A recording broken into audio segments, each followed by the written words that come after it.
Of this bill would therefore, our dear viewer, ensure that oversight bodies have adequate time to inquire into matters arising from the tenure of previous office holders of the office of the county bosses without the interference by the former county governor, which is highly likely, particularly if the person has been elected as a member of the county assembly or to the Senate.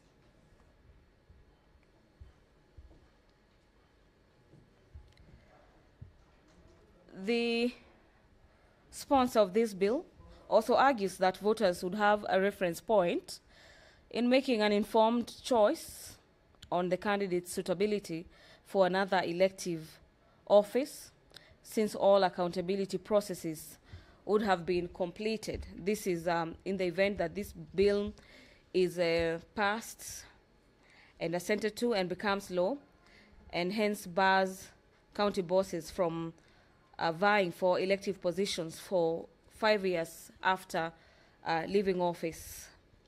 But away from the Constitutional of Kenya Amendment Bill of the year 2026 by the Senator for Kirinyaga, the Senate will this afternoon be resuming debate on the inclusion of teachers training college students in the higher education funding model.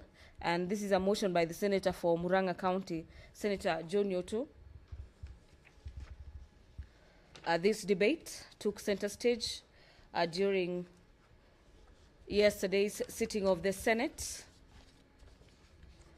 with the senators, so to speak, concurring with this motion, saying that the TTTC students have been disadvantaged. The motion seeks to have the Senate urge the Minister of Education, in conjunction with the Higher Education Loans Board, to formally integrate teacher training college students into the new funding model to ensure equity, quality, and inclusivity in the education sector, as well as develop regulations and guidelines that will define credibility and eligibility for TTTC's college students, covering tuition and reasonable accommodation and upkeep costs. Allow me to hand you over to these live proceedings. You really must be very attentive and respect the chair when the procession is on. Tuombe. Ewe Mwenyezi Mungu, twakusihi tutazame kwa neema nyingi na baraka sisi watumishi wako ambao umeridhika kutuita kwa nyadhifa za uongozi katika jamhuri yetu.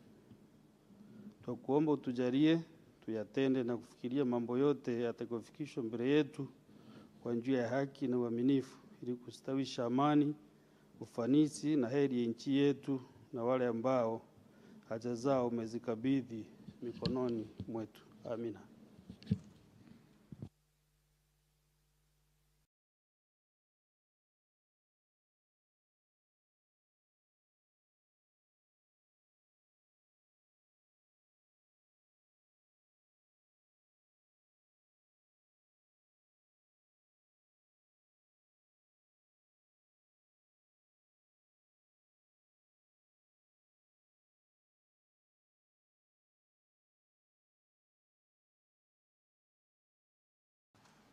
Do you have quorum, clerk? Sergeant at arms, kindly ring the quorum bell for 10 minutes.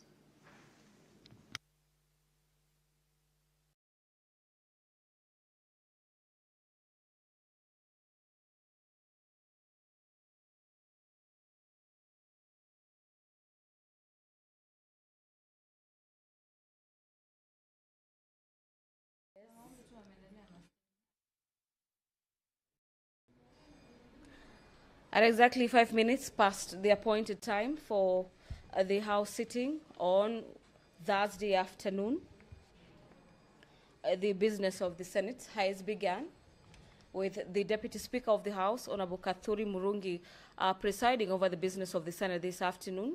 However, upon the commencement, the House is experiencing a small quorum hitch, and that will be addressed as on your screens. You can see a section of senators making their way into the chamber this afternoon to facilitate the proper curation of the House to commence business. There's a lot of business lined up for consideration by senators this afternoon. And as we await for that quorum to be attained, my dear viewer, allow me to keep taking you through the highlights in today's order paper, where the House, after concluding debates on the motion by the Senator for Murang'a County that is seeking to bring equity in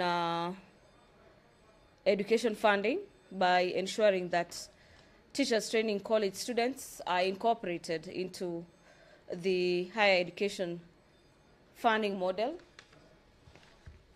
The House will be voting on that motion that will be seeking to have the Ministry of Education, in conjunction with the Higher Education Loans Board and the Universities Fund, formally integrate TTT college students in the new funding model and develop regulations and guidelines to define the eligibility criteria for the teacher training college students by covering education and reasonable accommodation and upkeep costs.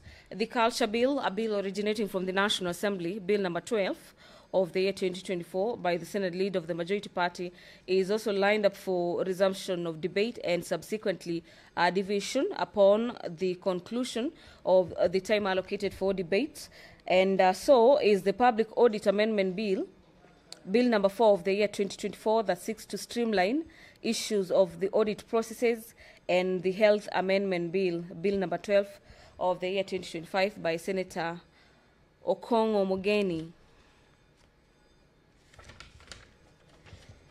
A person to standing orders of the Senate, standing orders number 57, subsection 1, the Senate leader of the majority party is set to issue a statement on the business of the Senate for next week. That is the week commencing on the 31st day of March. The year is 2026, ahead of the Easter holidays. On standing orders number 53, subsection 1, a number of senators have been listed to seek statements from various standing committees of the House. The Senator for Laikipia County, Senator John Kinyua, has 2 statements. The statement on the use of excessive force by police against students of Laikipia University will be handled by the Standing Committee on National Security, Defense and Foreign Relations. And equally, he is also seek to state a statement from the Standing Committee on Labor, Social Welfare regarding the issuance of strike notices by nurses. Allow me to hand over back into the chamber. Honorable Senators, honorable Senators, we have quorum. Let's start the business of the day. Clerk, lead out the first order. Order number 1, administration of oath. Next order. Order number 2, communication from the chair. Next order. Order number 3, messages. Next order. Order number 4, petitions. Next order. Order number 5, papers. Next order. Order number 6, notices of motion. There is a notice of motion from Senator Karongo Dhangwa.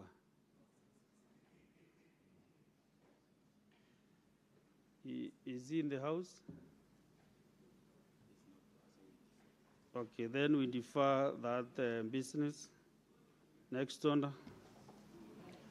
Order number 7, questions and statements. Honorable Senators, we have several statements under Standing Order 53-1. We start with the Senator for Tana River County, Senator Dr. Danson Mungatana.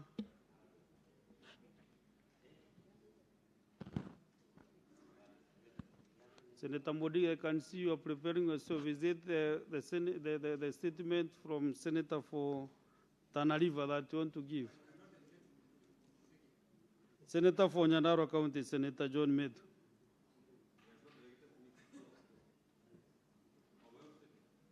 Your own statement.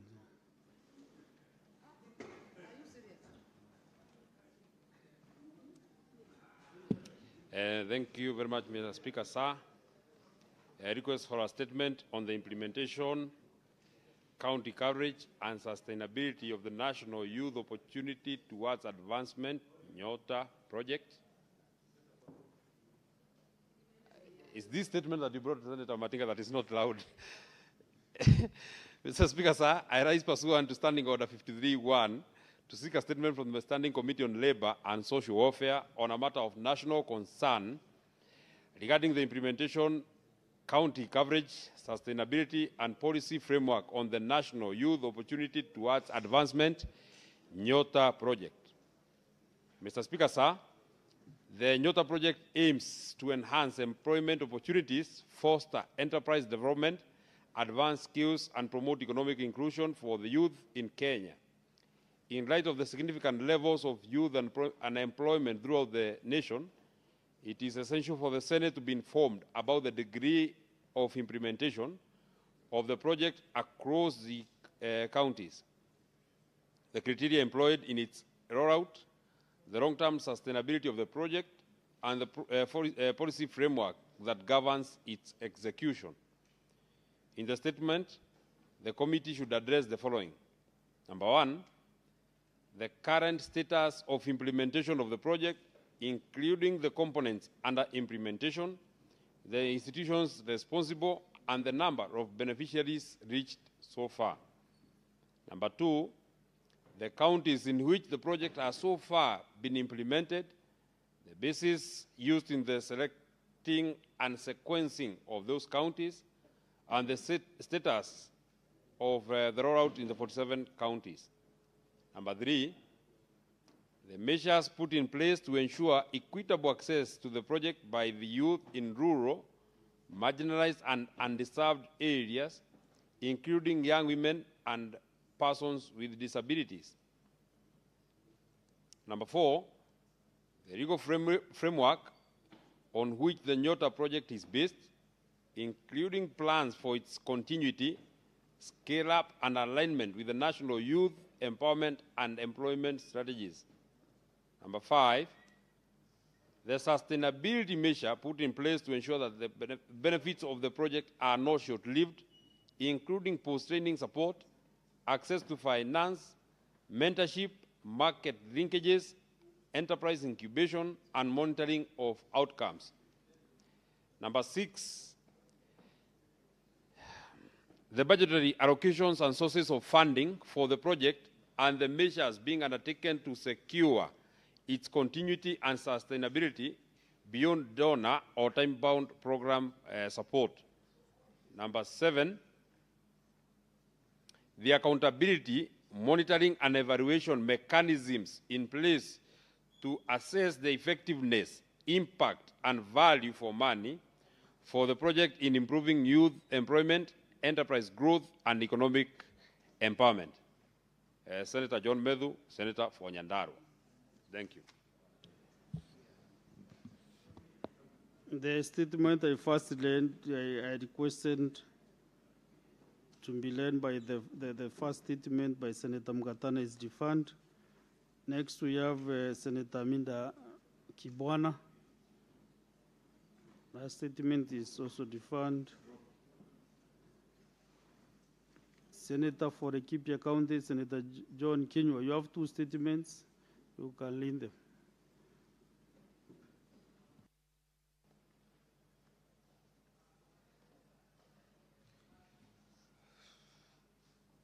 Thank you, Mr. Speaker. Request for a statement on the nurses' strike notice and unresolved labor issues in Laikipia County. Mr. Speaker, sir, I rise pursuant to Standing Order 53-1 to seek a statement from the Standing Committee on Labour and Social Welfare on a matter of county-wide concern regarding the grievances presented by nurses in Laikipia County, which have culminated in the issuance of strike notice effective 23rd March 2026. Mr. Speaker, sir, the persistent challenges facing nurses, including stalled recruitment, unlawful contractual engagements, delayed promotions, salary arrears, and inadequate working conditions have eroded morale and compromised service provision. Unless addressed, these unresolved labor issues risk prolonged disruption of health services with dire consequences for the people of Laikipia County. In the statement, the committee should address the following. 1, reasons for the prolonged delay in concluding the recruitment processes and measures to finalize outcomes for contracted Kenya enrolled community health nurses and Bachelor of Science in Nursing graduates, ensuring lawful absorption into permanent and pensionable terms. 2, causes of delays in implementing the agreed 17-tier grading structure, promotions, redesignation as per the return to work formula of 5th May 2025, the remittance of statutory deductions, and when arrears from September 2025, and the revised salary structure effective July 2025 will be cleared. 3, plans to address human resource deficit, provide adequate equipment and supplies, and ensure timely approval of study leave and training opportunities for nurses who have secured scholarship and admission to support their professional development and enhance the quality of service. 4, reasons for restrictions on comprehensive medical cover based on job group categorization, and when these discriminatory limitations will be lifted to guarantee equal access to medical services. I thank you, Mr. Speaker. Mr. Speaker, I have another statement. Can I? Sure. Go ahead. Thank you, Mr. Speaker. Request for a statement on let me recap. Request for a statement on use of excessive force by police against students of Laikipia University. Mr. Speaker, sir, I rise pursuant to Standing Order 53.1 to seek a statement from the Standing Committee on National Security, Defense and Foreign Relations on a matter of national concern regarding the use of excessive force by police against students of Laikipia University. Mr. Speaker, sir, on Friday, 20th March 2026, Hilary Vulimu, a first-year student who was pursuing a Bachelor of Arts in Communication and Media, lost his life during a hiking excursion in Subukia Viewpoint, Nyandarua County, when he was struck by a rock while hiking with fellow students. In the wake of this tragedy, students of Laikipia University staged demonstration on 21st March 2026, blocking sections of Nyahururu-Nakuru Highway to demand accountability from the institution. Regrettably, the police response escalated into violence, resulting in the fatal shooting of one student and gunshot injuries to 6 others. Such incidents raise serious questions about adherence to operational procedures, proportionality in crowd control, and respect of human life. In the statement, the committee should address the following. 1, the circumstance surrounding the fatal shooting by police officers of one student and the injuries sustained by 6 others during the protest by the students of Laikipia University on 21st March 2026.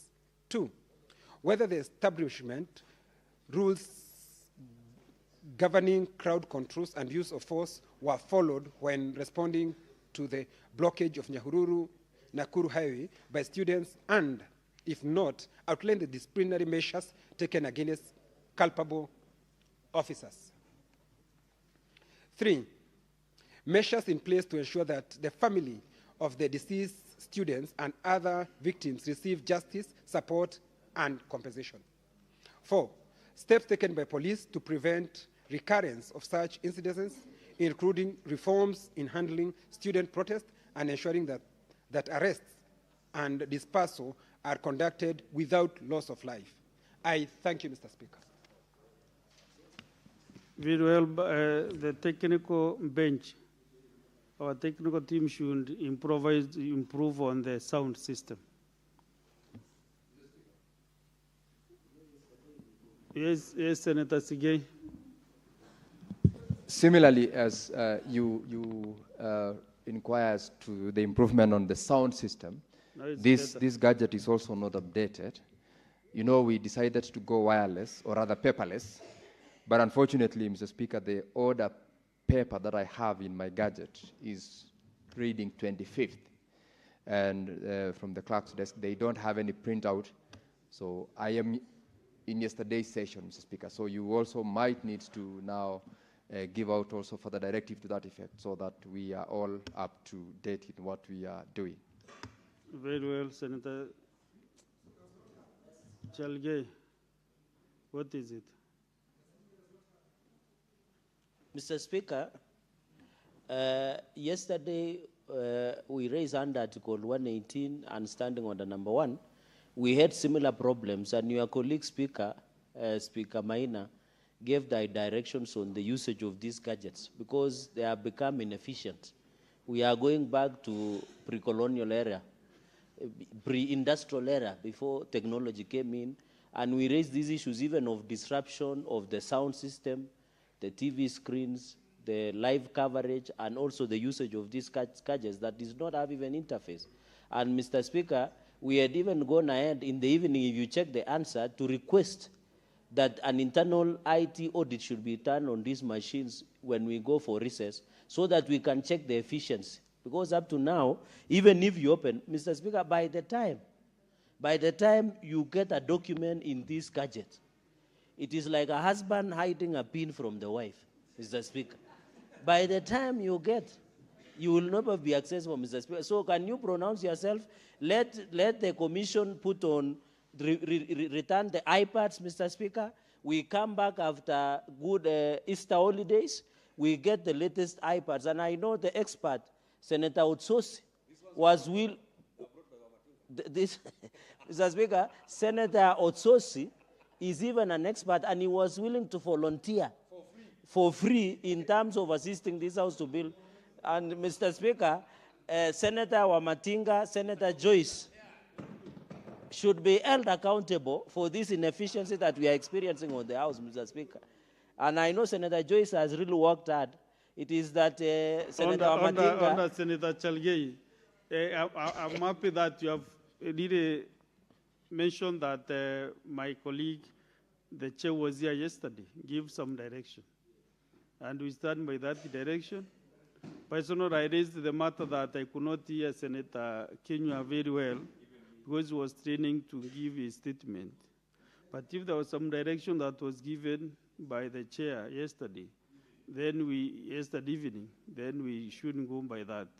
But more importantly is to make sure that our systems, our gadgets, under senators.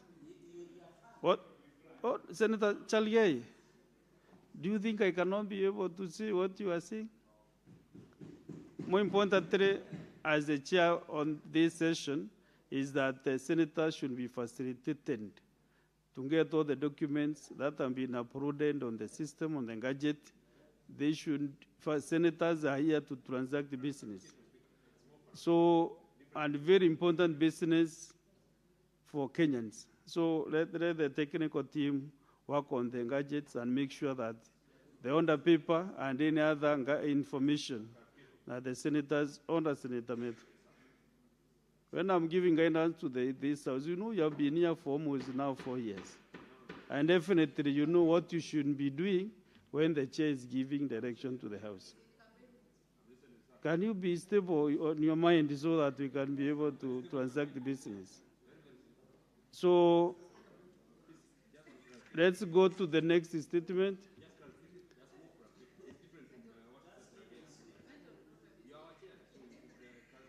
Senator Medu, what is the clarification that you are seeking? You know, Chair, I would have felt bad if you didn't give me an opportunity to seek clarification, because this is a question that you have been my deskmate here, and we have suffered with you here.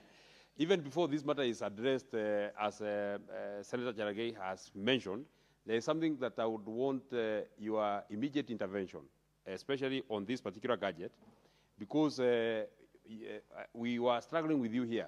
Once I've been given the mic, for example, to raise a clarification or a point of order, and I had queued, even if I had come here at 2, I had queued to make a contribution on the motion. Once I've been given the mic, my queuing is destabilized. I'm no longer there in the queue, and you know we have struggled with this question. So even before even before this matter is addressed, at your level, because you are the person who gives the people floors, if I was ahead of the senators and I am due to speak, Mr. Speaker, you should be able to have and use that latitude to allow me. And I also think, also for you as the chair, there is something that as we improve this system, there is something that must be done. Because, Mr. Speaker, if the list is here, I know the next person to speak is Maanzo. The next person is speak is Senator Newto, for example.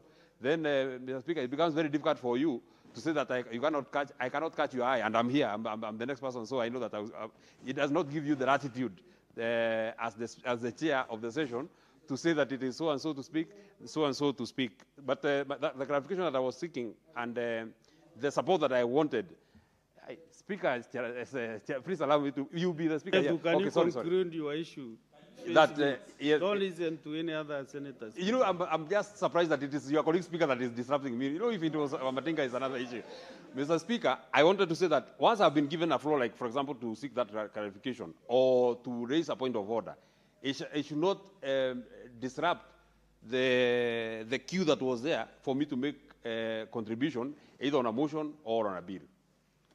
Very well. Actually, I'm told that this system is being improved every day.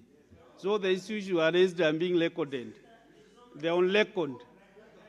But I want to hear Senator Sigai, what you are standing on a clarification, or what is the issue that you want to raise?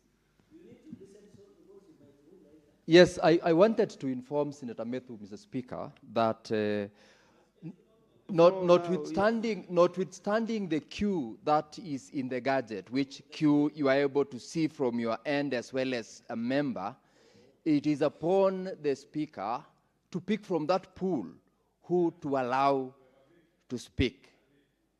And therefore, if one is allowed an intervention or a point of order, then it means he exits from the queue because an opportunity already has been given to such a member to speak. Then they'll be required to queue afresh for purposes of contribution to any other business that is being transacted. Thank you. But otherwise, of course, Mr. Speaker, we definitely need to improve on this system. Very well, Senator Sigei. Commissioner Wamatinga, you have been mentioned that maybe you are have been mentioned. Thank you very much, Mr. Speaker. Chalagay. Allow me this opportunity to further inform the House that the system that we have in front of us, it's a highly advanced system. It allows, Mr. Speaker, it allows, but the illiteracy, the IT literacy of the members notwithstanding, Mr. Speaker, it allows us to gradually upgrade by use of icons, the use of icons. Of course, Mr. Speaker, sir, when you have the likes of Senator Chelagay who went to analog schools, it will be very hard to bring them up to date. But what I wanted to inform the House, Mr. Speaker, Senator Chelagay. Hey.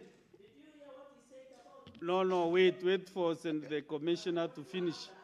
Because this is why we are seeking the solution. Who has given you the floor?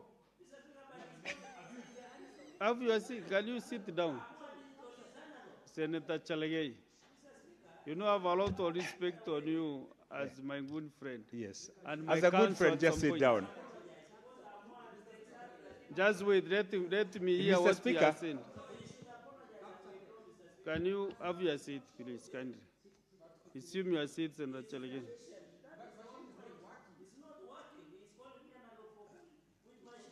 Just a moment, wait.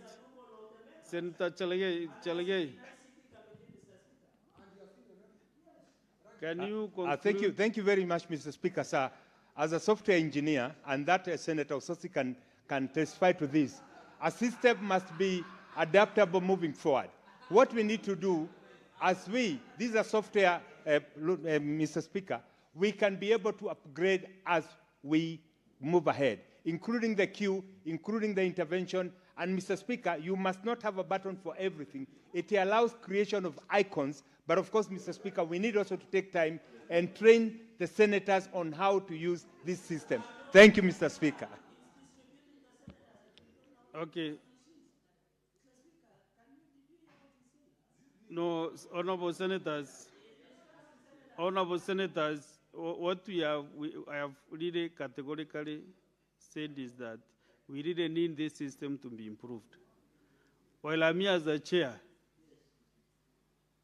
you see, if you have this display with you, this is not giving the chair latitude to manage the House. So as you work on this system, Commissioner Wamatinga, make sure that the request list is blind to the members. That is how the chair can be able to manage the House without any chaos. So the chair should be given latitude to manage the House without any interference from the members. So I think they shouldn't be checked on. They shouldn't be blind to the members because the chair manages the House the way he should.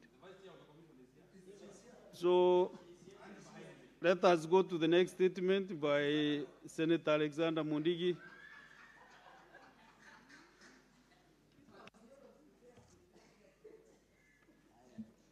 Yes. Keep quiet. Mr. Speaker, sir. Mr. Speaker, tell us the delegates to keep quiet. Mr. Speaker, sir, request for statement on the impact of the... Just a minute. Still the system is not okay. The mic is not on the... Can you use the dispatch box, kindly? That's the technical bench now.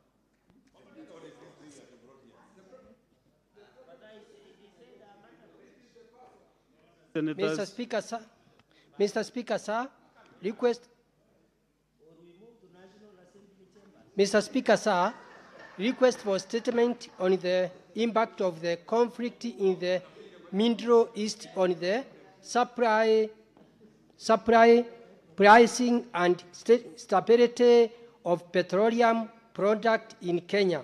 Mr. Speaker, sir, I ask the person to standing under 53(1) to check a statement on a matter of a national concern from the Standing Committee on Energy regarding the impact of the ongoing conflict in Middle East on the supply, pricing, and stability of petroleum product in Kenya.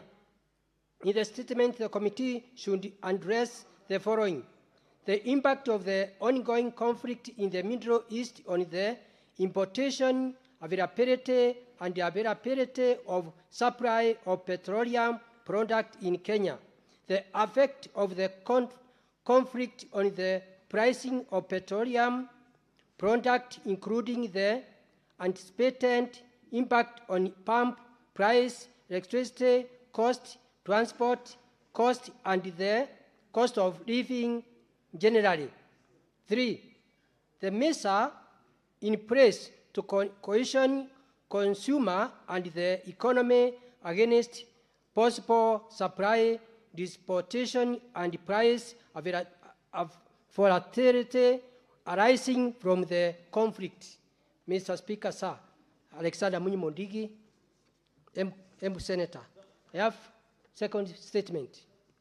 Mr. Speaker, sir, request for statement on the safety of Kenyan national affected by the conflict in the Middle East. Mr. Speaker, sir, I ask person to standing under 53(1) to check a statement on a matter of a national concern from the Standing Committee on National Security, Defense, and Foreign Relations regarding the safety of Kenyans national affected by the ongoing conflict in the Middle East, noting that the considerable number of Kenyans citizens live and work in countries within the Middle East. In the statement, the committee should address the following: 1, the uses of Kenyans national currently residing in the affected countries in the Middle East, the measures in place by the Ministry of Foreign and Diaspora Affairs through Kenya's embassy and mission in the region to ensure the safety, registration, communication, and consular support of Kenyans nationals affected by the conflict. 3. The contingency measures and evacuation plans, if any, that the government has established to facilitate the safe repatriation of Kenyans nationals from the affected areas. Thank you, Mr. Speaker. Senator for Embu County, Dr. Alexander Munyimondigi. Thank you. Very well, Dr. Mondigi. Honorable Senators, I want to reorganize the business appearing on our order paper. We will be coming back to the comments on statements, but first I want us to do order number 9. Clerk. Order number 9, motion, inclusion of teacher training college students in the higher education funding mode. Putting of the question. So, Honorable Senators, I order Senator Maanzo.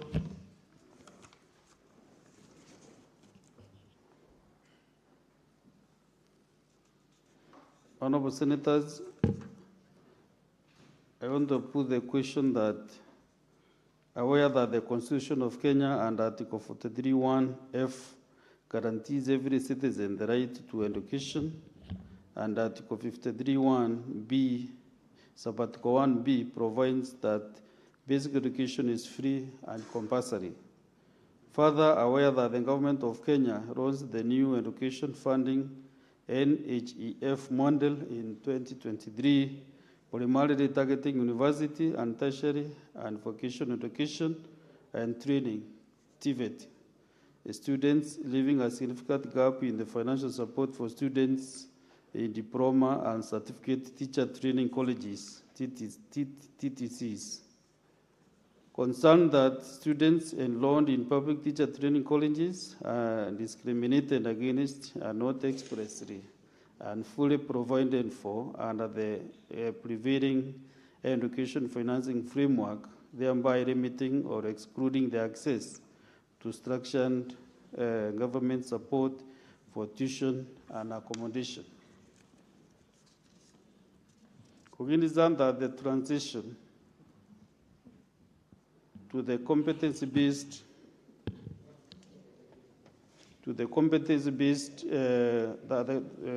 curriculum CBC requires a highly skilled teaching workforce,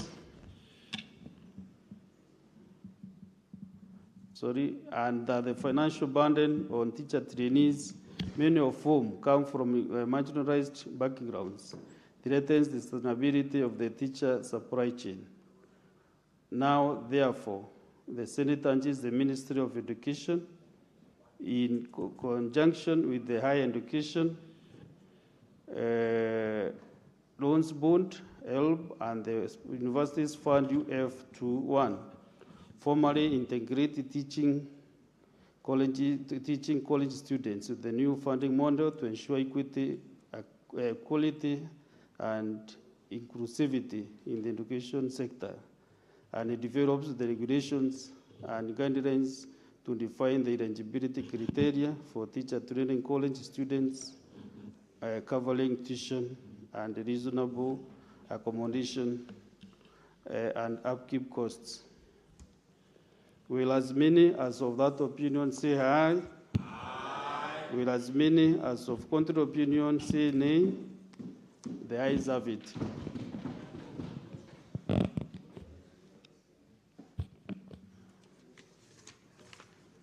Now, Senators, we go back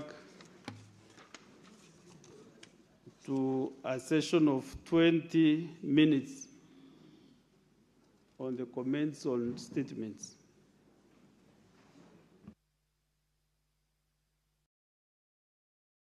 Maanzo Daniel Kitonga. Thank you, Mr. Speaker. I rise to support the request of statement by Senator Methu. Mr. Speaker, the Nyota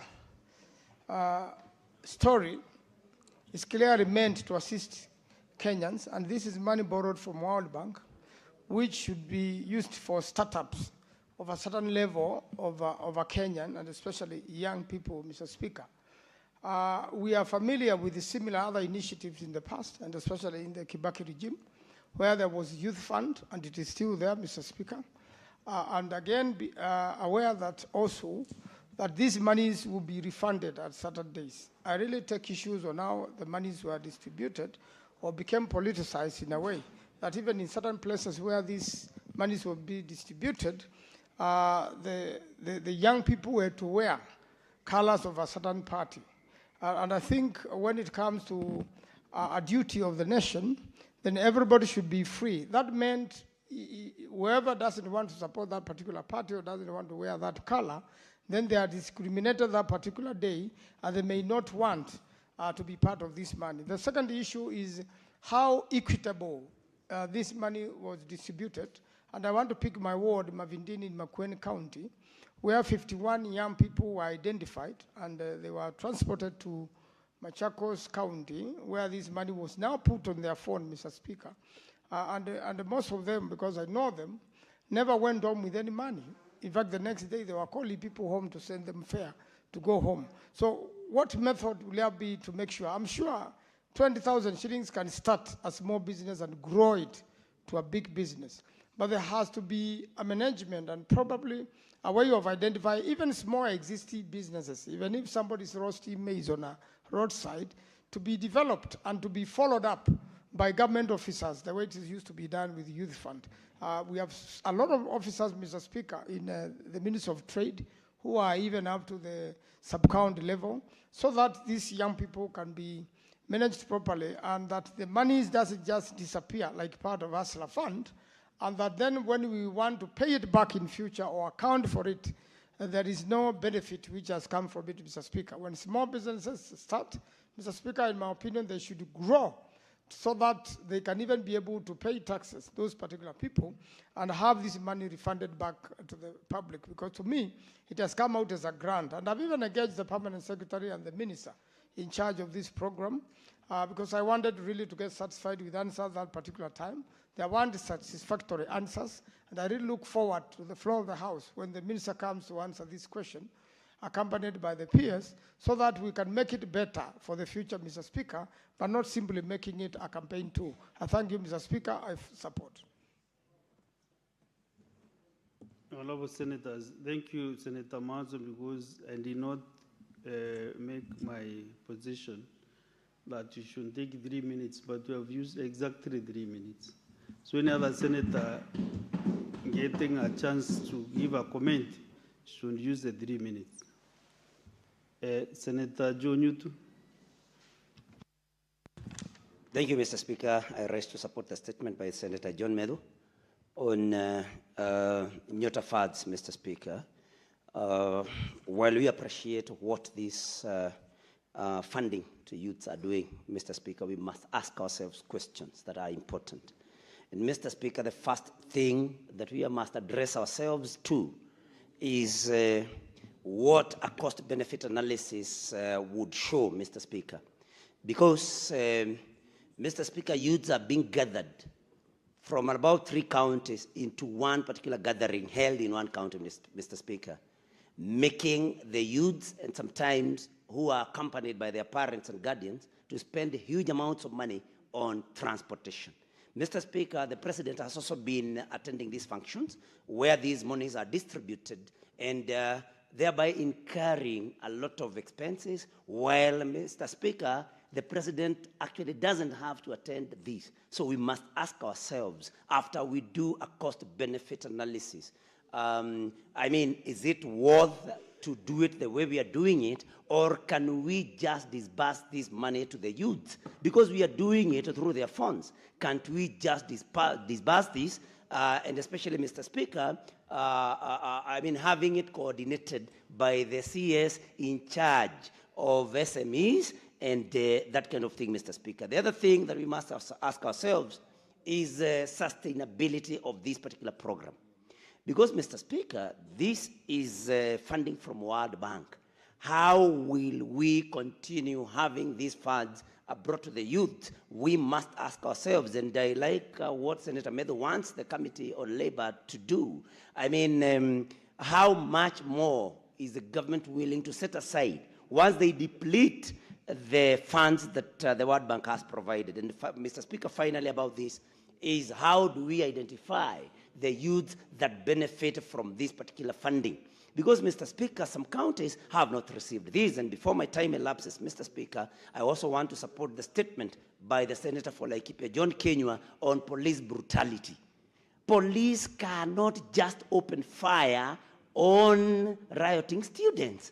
They are trained to deal with riots, Mr. Speaker, and opening fire is not one of the ways that the police should do. But we forgive them because they have been given directives by the president to shoot youth in the legs. And that is why we are having an escalation where we get youth police shooting even students. We must tell the president to withdraw his directive to the police to shoot at the legs, because this is what is leading to the very irresponsible behavior by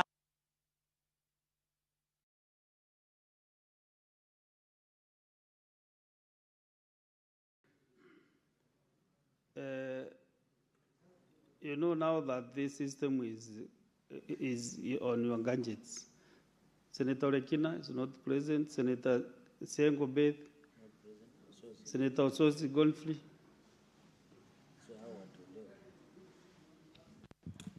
Mr. Speaker, let me make my contribution to the statement by Senator John Medhu on the matter of Nyota. I think this statement is very timely and well drafted by Senator Medhu to address the concerns of many Kenyans, that we would like to understand the sustainability of this fund. We appreciate that the money is being given to our youth, but how sustainable is it, Mr. Speaker? Mr. Speaker, again, this fund is not just given to Kenyan government. There are other countries which have been given this money. And there are systems that have been established by those countries and World Bank to identify these youth and seamlessly give these youth the funds required. But we've been seeing a lot of drama in our counties where you see that this process has been politicized, Mr. Speaker. Youth being carried from all parts of the county and then being put in a dome tent and then being told how the government is going to give them funds, Mr. Speaker. Mr. Speaker, another question that should have been raised by Senator Medhu is that we have seen the glorification of Nyota funds. But, Mr. Speaker, we are forgetting that this government put 50 billion shillings in a fund called Hustler Fund. And no one is talking about that Hustler Fund. No one knows what is happening in that Hustler Fund. All we are being told that they are having problems with the recovery of that money, Mr. Speaker. Mr. Speaker, even as the committee looks at the Nyota issue, it is important that the committee also asks itself questions that Nyota is a small fund compared to the billions that have been put in Hustler Fund. What is happening with this Hustler Fund? Where are the funds? Are the funds having the purpose? How many youth have been given the money? How much has been loaned out? How much has been recovered? These are questions that we expect the government to answer us, but not to joyride on a project of World Bank while their own project, Hustler Fund, has failed. Mr. Speaker, we need answers, and yes, because you have not been able to recover the money, Mr. Speaker. The other day I heard the CS of Paranya saying he needs budgetary allocation so that he can recover the money that has been lent out to the youth. Mr. Speaker, this is a shame, and Senator Chalagay Samson. Mr. Speaker, thank you very much. Let me comment on the crisis in the health sector. Mr. Speaker, I'm disappointed, and I want to agree with Senator Kinyo on the issue of unresolved labor issues in Laikipia, Mr. Speaker, and I think I always say what defines devolution is the issue of health. If health is dysfunctional, it will never. Mr. Speaker, I was shocked that in Kericho, the government pathologists yesterday say they don't have mortuary equipment to do the post-mortem of the three bodies that were recovered. Mr. Speaker, when you go to Nandi, they are being overworked, understaffed, underpaid. And Mr. Speaker, there were 2,000 staff, majority of them that were fired are of health sector. Mr. Speaker, when you go to Elgeyo Marakwet County, they are on 21 days on strike of health workers, which is affecting health provision in Elgeyo Marakwet County. Of course, Nairobi is not a going concern. For the last 70 days, the health workers in this city have been on strike. The governor has decided not to give an ear to them, and I hope on Monday the Inspector General of Police will ensure he is being frog-marched before Senate County Public Accounts Committee to answer to some of these issues. Finally, Mr. Speaker, Nyota issue. I feel disappointed, and I hope the Kenyan youth are watching, that our colleagues from the minority side are stating that the issues of youth are so trivial that the president cannot give personal attention. It is embarrassing because most of these people who are shouting use youth to mobilize them for political issues, Mr. Speaker. When the president gives the personal attention of going and ensuring that he gives them these grants, Nyota program, the Asila Fund, Mr. Speaker, people like Ososi want to still hire youth to use them for mobilization, Mr. Speaker, of political issues, Mr. Speaker. We cannot allow the young people of this country are at the center of the attention of the president, Mr. Speaker. This issue that has been brought on the issue of Nyota, Mr. Speaker, we cannot. Senator Chalagay, there is a point of order from Senator Ososi. Mr. Speaker, I rise on standing order number 105. The senator for Nandi has made very serious allegations against me that I have been using youth for politics, for my own politics. Mr. Speaker, is he in order? Can he substantiate? Can he substantiate? I never said that the president is not doing anything about the youth, but I only questioned why a whole president is involved in merely distributing money by the World Bank. We have other presidents who have also received money for their countries, but we don't see these shenanigans around in those other countries, Mr. Speaker. Point of order? You know you can't execute your point of order, and then also you want to debate your point of order. Senator Ososi, you know you have been around for some time, so your point of order should be very clear and to the point. Yes. Senator Chalagay, there is a point of order list so that you can substantiate the allegations that you have made against Senator Ososi. Mr. Speaker, there are many Ososis in this country. I never say Senator Ososi. I say the Ososi of this world are saying the president's personal attention to the youth does not matter, Mr. Speaker. This is embarrassing, and the young people, Mr. Speaker, those are statements he can say on 29 on Sunday in Mombasa, not today. This is a house where we discuss, and I want to tell the young people, see your leaders, the Ososis of this world, Mr. Speaker, who are taking advantage of young people. So, they feel jealous that the president is empowering young people, Mr. Speaker. Chalagay, this Nyota. Let me listen to Senator Ososi again. You have all the time. You are not in a hurry today. Mr. Speaker, you know, it is not fair to this House that even after I had risen on a point of order, 105, a statement of fact on what Senator Chalagay had said, he has continued to make further references to me. Mr. Speaker, you know very well, there is only one Ososi in this House. He cannot avoid that by starting to mention the other Ososis. The only Ososi who is in Senate of the Republic of Kenya is one Godfrey Ososi. Can he respond to my 105 request that he has to provide evidence in this House? He has to substantiate Senator that Godfrey Ososi has been... Senator Ososi, let me help you further.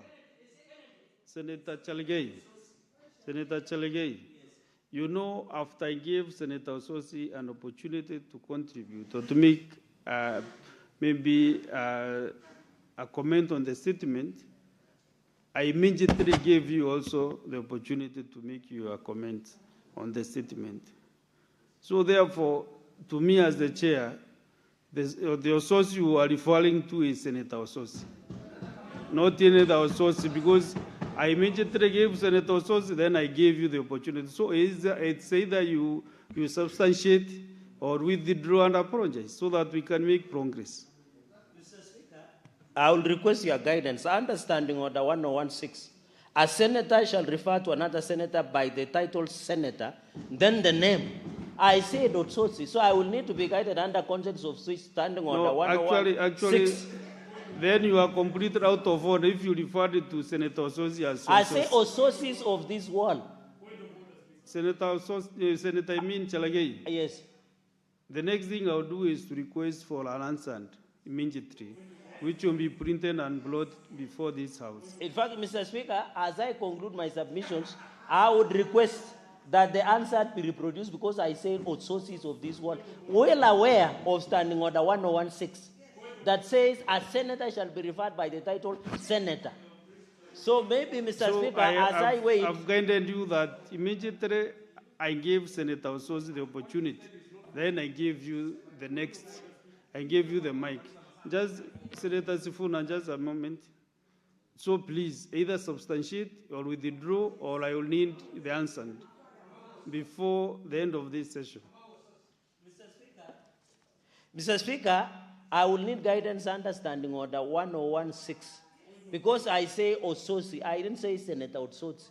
You know, I've given guidance, Senator Chalagei. If you have finished your time, 3 minutes, have your seat, I need the answer produced. Because the light is still there, this issue of using the floor of the House to attack the president must stop. If these gentlemen want to discuss the president, they should bring a substantive motion. And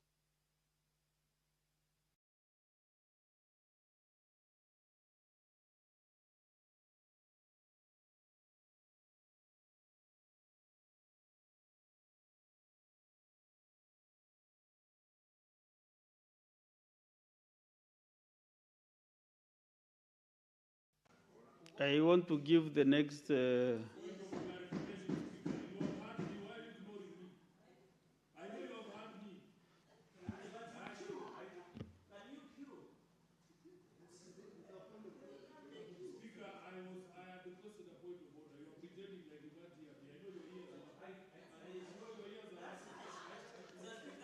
Are you addressing the chair or to? Do you have the mic? Why? I have a point of order. Point of order? Who is on the floor? Who is on the floor? So you want a point of order? What do you want?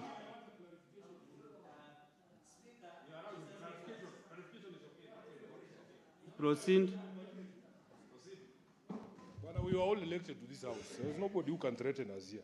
Speaker, under the rules of this House, once you as a speaker has given direction, if somebody does not comply with that direction, they're out of order. And there are consequences. You have asked the senator from Nandi to withdraw or substantiate what he has made, and he has not done that. Why are you pretending like you don't know what the consequences are, or you want me to read it for you? So, Honorable Speaker, Senator Sifuna. Just a minute, Speaker. We are all subject to the same rules, the same laws. It upsets some of us when we see an equal application of the law. If it was Sifuna, if it was me who had failed to comply with the directive of the seat, I would already have been thrown out. Speaker, we want fairness in the application of the law. We are saying there are specific consequences for refusal to listen to the directive of the chair. Can those consequences now follow? Don't pretend you don't know the law. Sifuna, what I requested the table to assist me to do is to get the answer right away. I said that. And then, Senator Sifuna, you know, once the chair, I give my direction as the chair, that since you know, Senator Sifuna, have your seat. Relax, just relax. Just relax, Senator Sifuna. Senator Medu, you're out of order. I'll kick you out of this house. I'll throw you out of this house.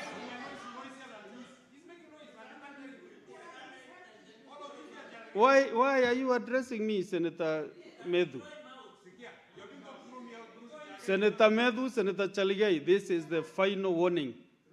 Final warning. Senator Sifuna, I said since. No, why should you stand up? Since Senator Chaligai insisted that he did not mention the name of Senator Otsosi as the senator, I said I need the answer right away before I leave this chair so that I can discipline Senator Chaligai squarely for that misconduct.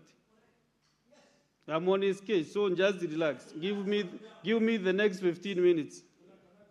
No, that's enough, Senator Sifuna.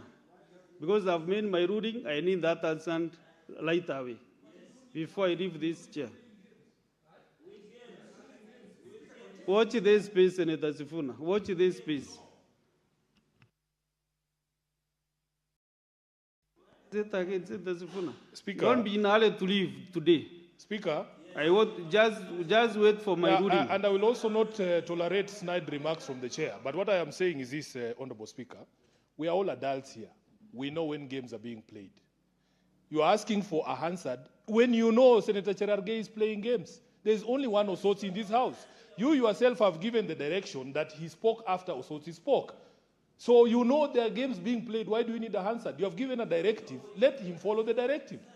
Huh? And Speaker, I spend more time in this house Senator than you. Sifuna, Don't try to kindly, insinuate Senator that Sifuna. I am in a hard... Senator Sifuna, I have given my directive. The next... me have no problem. Senator Sifuna, when I was elected to this position, actually, you were not around. You were not around in this house when I was elected. So stop threatening me, Senator Sifuna.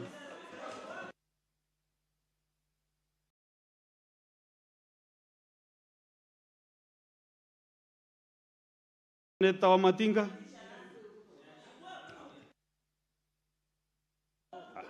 Thank you very much, Mr. Speaker, for giving me this opportunity to contribute.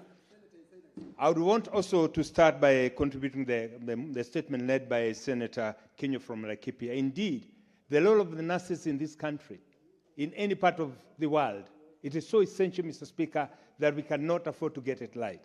Therefore, Mr. Speaker, I would want to put it before this House and to every caring Kenyan that we must look at the plight of the nurses in any part of the world. That becomes even more important, noting that, Mr. Speaker, health is devolved, and therefore the services that we offer to our people at the grassroots level can only be promoted by us handling the issues of nurses' right and ensuring that they are treated well and they are given the right compensation, including listening to them. As I went up, Mr. Speaker, I also want to contribute to the statement read by Senator of Nyandarua, Senator John Medo. Mr. Speaker, sir, indeed, I want to start by quoting a Nigerian writer. When you see kinsmen meet in a compound, it's not because the moon does not shine in their home. When you see the president calling the youth to dispense the money, Mr. Speaker, it is not because that it cannot be done electronically. It is because it is important, Mr. Speaker, to work with the youth, to tell them the journey that we walked, and most important, Mr. Speaker, to encourage them. Mr. Speaker, sir, we drive our kids to school. It is not that we don't have drivers or matatus that can drive them. Why we take that opportunity is because we want to interact with them. We want to guide them, Mr. Speaker. I wonder why, Mr. Speaker, any reader in this House would stand up and say, you cannot give the youth the priority that they need. You cannot give them the guidance. You cannot give them the time. You cannot give them, Mr. Speaker, the mentoring that they need. Mr. Speaker, in what the president does, Mr. Speaker, I see a caring father who would want to work with the kids, with the young ones. For those who are saying this is little money, Mr. Speaker, some of us started our lives with less than 20,000 and we've made it as far as we have, Mr. Speaker. And therefore, I would want to encourage, even those seated on the opposition, let us not trivialize the issue of the youth. We know this is the next generation that we live in this country. Let us work with them. Let us invest time with them. They are not trivial, Mr. Speaker, even for the president. How I wish that he would get every day 2 or 3 hours to talk with the next generation that will take this country forward, Mr. Speaker. It's regrettable that a reader, nominated, elected, or whatever they say, can stand up and say that the youth of this country do not matter. Mr. Speaker, sir, we are talking about the future of our country. They matter, Mr. Speaker. And Mr. President, continue, even if it's 10 cents that you are dispensing, talk to them as a father figure, because that is what the moral obligation, political responsibility that we owe to them. Thank you, Mr. Speaker, for giving me the opportunity. Senator Mboni Kalwale. Thank you, Mr. Speaker. Mr. Speaker, the issue raised by the Senator of Nyandarua speaks to the important issue of equity. And Mr. Speaker, it speaks to the important issue of transparency in handling monies that will eventually require repayment by the taxpayers of Kenya, many of whom, majority of whom, in excess of millions of people will not have benefited. Because this fund is a 5-year fund, Mr. Speaker, meant to reach out to only 820,000 people.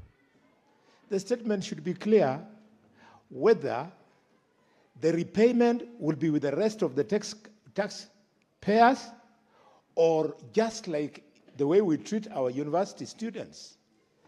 Only those who get loans are the ones who repay.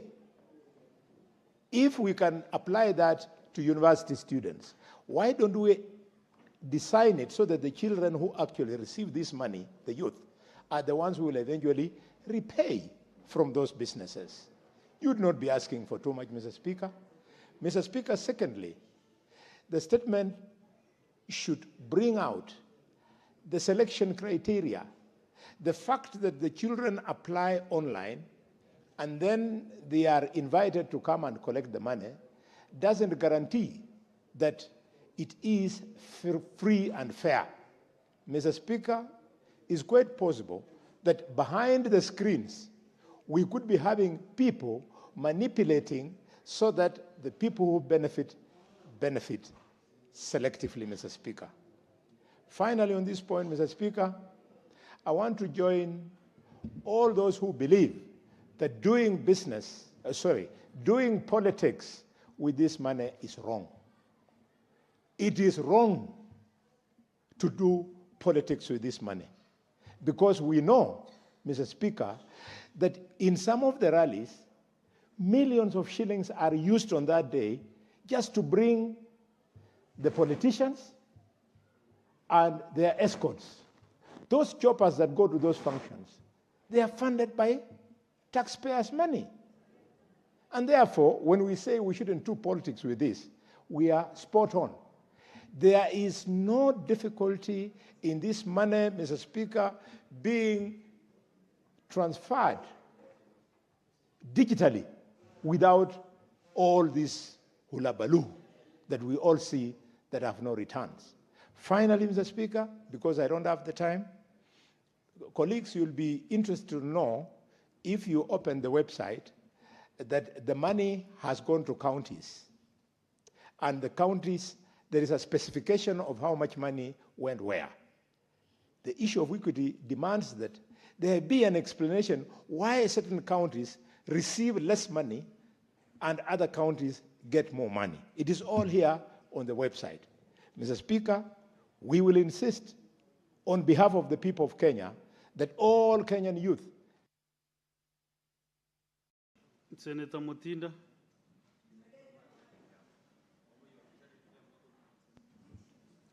Thank you, Mr. Speaker.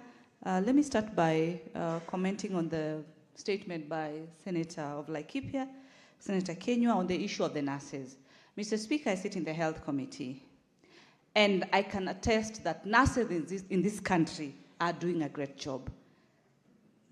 The level of motivation, Mr. Speaker, should be the highest among the other departments and the other professionals.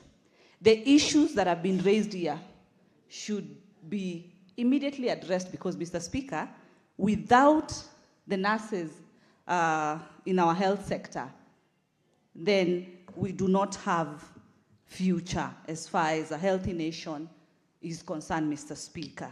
So it's a matter that should be quickly addressed by the leadership of that particular county. Mr. Speaker, allow me to also give my input as far as the Great Nyota program is concerned. And I want to appreciate Senator of Nyandarua, Senator Methu, because in his statement, he clearly indicates that the Nyota program aims to enhance employment opportunities. Thank you, Senator Methu, for realizing that this program, led by the President, Dr. William Ruto, has focused on enhancement of employment. Fostering enterprise development, Mr. Speaker. Senator Methu realizes and acknowledges that this program does foster this development and advances skills and promotes economic inclusion for the youth in Kenya, Mr. Speaker. I want to appreciate that Senator Methu appreciates that Nyota program had high levels of importance and significance for the youth and was addressing youth unemployment throughout the nation, Mr. Speaker. This is positive acknowledgement, Mr. Speaker. He himself, he acknowledges. As much as he has questioned on some of the nitty-gritties, Mr. Speaker, but I want to state on the matter that has been discussed, on the issue of equitability. Mr. Speaker, Nyota program ensured that each ward had 70 youths who had an opportunity of fairness. There was no any single corruption on the beneficiary for the young people. It was a fair program that you just needed to log in, Mr. Speaker, and you are able to be recruited. This program ensured that they were given the entrepreneurial skills, Mr. Speaker. This program, again, follows again. I mean, which leader in this country, for Christ's sake, would not want to see the youth of this country getting transformed by none other than Dr. William Ruto, Mr. Speaker? He has led that program. In each and every county, we as leaders.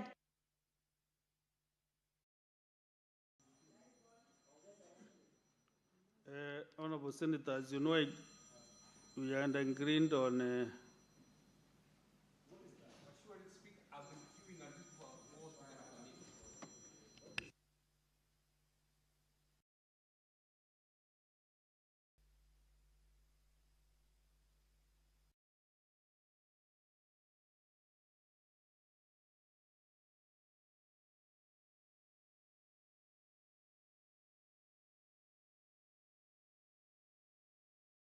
I know there is a queue, but I want to proceed in this manner.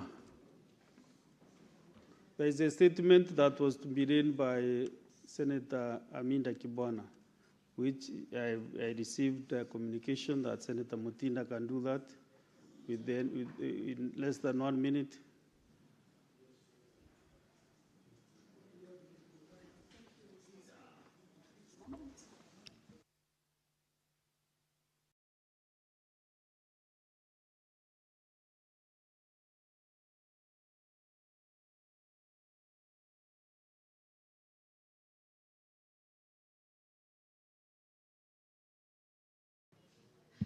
Thank you, Mr. Speaker. And on behalf of my good sister, my good friend, Senator Hamida Kibwana, allow me to prosecute her agenda on contamination of the Nairobi River with antibiotics and pharmaceutical waste. I rise pursuant to Standing Order 53-1 to seek a statement on a matter of county-wide concern from the Standing Committee on Land, Environment and Natural Resources regarding contamination of the Nairobi River and the on its tributaries with antibiotics and other pharmaceutical waste, which threaten human life and the environment and food safety. Mr. Speaker, antibiotics and other pharmaceutical residues from hospitals, households and industries and other sources are finding their way into the Nairobi River system due to improper disposal practices and inadequate wastewater treatment.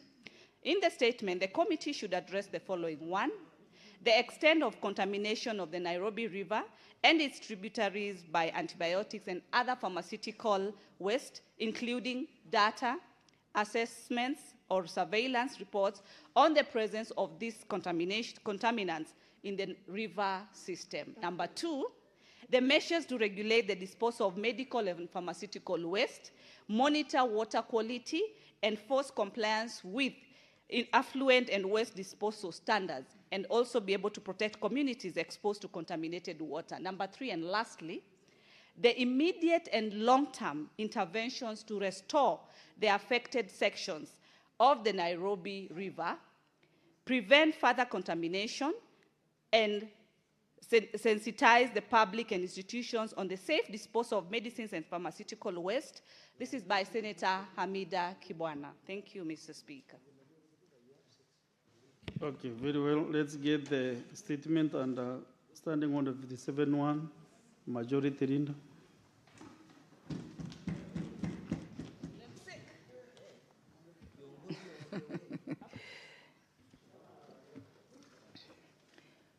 Mr. Speaker, sir, pursuant to Standing Order 57-1, I hereby present to the Senate the business for the week commencing Tuesday, 31st March, 2026. Mr. Speaker, sir, the legislative business before the Senate is as follows. 61 bills are pending conclusion, of which 42 are at second reading. 4 of them have been listed in today's order paper for division. 16 are at committee of the whole, and 3 are awaiting first reading, 1 of which is listed in today's order paper. 12 motions are pending conclusion. 17 petitions are pending conclusion by respective standing committees of these petitions. 16 are due for reporting. 485 statements pursuant to Standing Order 53-1 are under consideration by Standing Committee. Mr. Speaker, sir, from the foregoing, honorable senators will observe that the business pending before the Senate remains quite high, with the number of bills and motions having been continuously listed in the order paper for some time without conclusion. This calls for honorable senators to prioritize attendance on the chambers as to facilitate the consideration and conclusion of the pending business. I further implore movers to the present to prosecute their business as scheduled in the order paper. The same applies to attendance at committee sittings in order to expedite the consideration of business pending before them. Mr. Speaker, sir, at the next sitting of the Senate on Tuesday, 31st March 2026, the tentative business for the day will include business not concluded from the order papers, from today's order paper, as well as the business indicated in the notice page. The tentative business for the morning sitting on Wednesday, 1st April 2026 will include questions to Cabinet Secretaries as approval by the Senate Business Committee, as well as motions. The questions scheduled include Question number 05 to the Cabinet Secretary, Ministry of Agriculture and Livestock Development by Senator Professor Tom Ojienda. Question number 024 to the Cabinet Secretary, Ministry of Investment, Trade and Industry by Senator Tom Ojienda. Question number 017 to the Cabinet Secretary, Ministry of East African Community Affairs, the ASLS and Regional Development by Senator Enoch Wambua, CBS MP. And question number 046 to the Cabinet Secretary, Ministry of East African Community Affairs, the ASALs and Regional Development by Senator Hamida Kibwana, MP. The tentative business for the afternoon sitting on Wednesday, 1st April 2026 will include business not concluded from Tuesday's order paper and the following. Bills at the second reading. The county government, state officers' removal from office, procedural bill, Senate bills number 34 of 2024. The county government amendment bill, Senate bills number 20, Senate bill number 39 of 2024. The street naming and property addressing system bill, Senate bills number 43 of 2024. The county government laws amendment bill, Senate bills number 52 of 2024. The energy amendment bill, Senate bills number 11 of 2025, and the assisted reproductive technology bill, National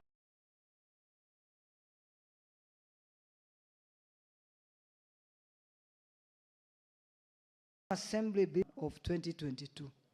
Bills at committee of the whole. The sports amendment bill, Senate bills number 33 of 2024. The electronic equipment disposal, recycling and the use bill, Senate bills number 5 of 2025. And the public procurement and asset disposal amendment bill, National Assembly bills number 48 of 2024. Motions. Provisions of FMIS reports for county government to the Senate and delinking junior secondary schools from primary schools.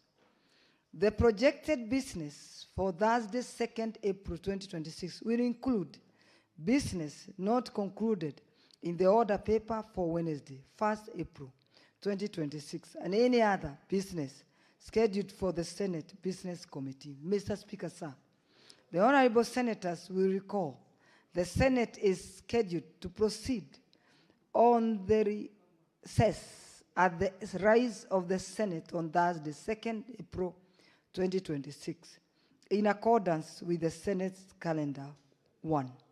Therefore, once again, urge honorable senators with business scheduled in the order papers and the programs of the Senate business for the next week to be available in the Senate to prosecute the same. I also urge the party whips to ensure that the requisite number of county delegation is achieved for the pending to be undertaken. I thank you, and they are hereby lay the statement on the table of the Senate. Senator Keroche Tabitha. Thank you, Mr. Speaker, sir. Okay, at this juncture, I will allow the Vice Chair, County Public Accounts Committee, to lay a paper on the table of the Senate. And consequently also to give notice of the same.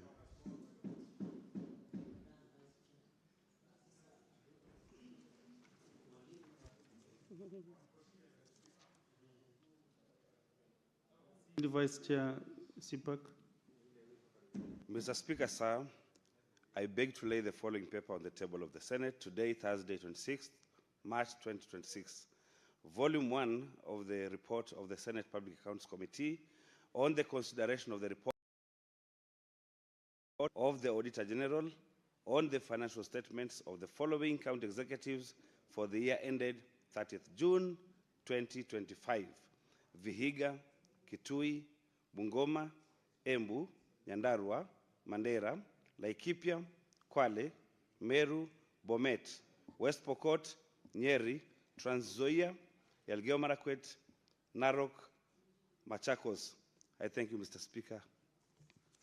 Proceed and give notice of motion.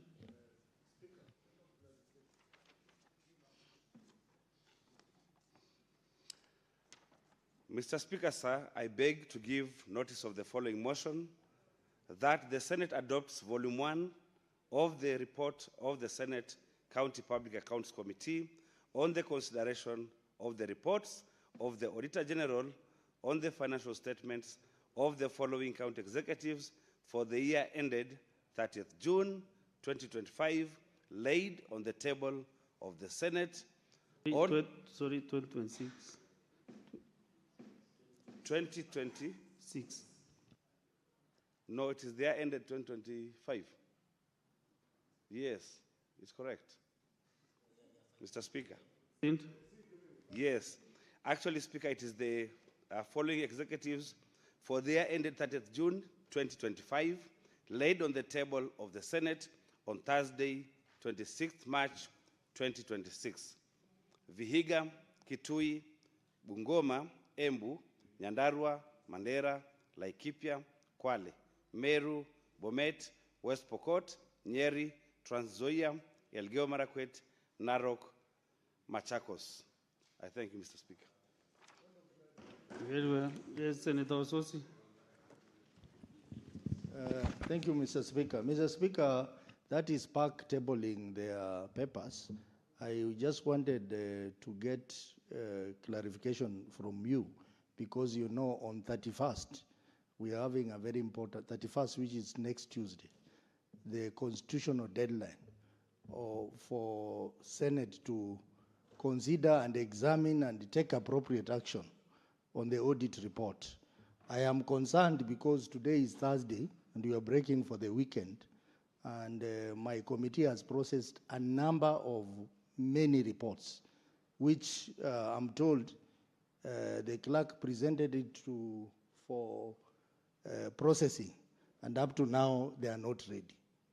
And we seem to be running out of time. So, Mr. Speaker, can you direct that the officers who are involved in processing the report, they take into account that on 31st, that is the last date, and that is the same date where we are supposed to be presenting a motion here on those reports. But today, I have sat here waiting to table the reports, and they are nowhere, Mr. Speaker. So what is happening? Can you direct them that they take their work seriously, Mr. Speaker? Chair Sipik. I will be consulting with the clerk's office. And I think they are also well informed that we have deadlines. These are constitutional deadlines. So we will be giving way forward during this session. So, next on the clerk. Tamboni.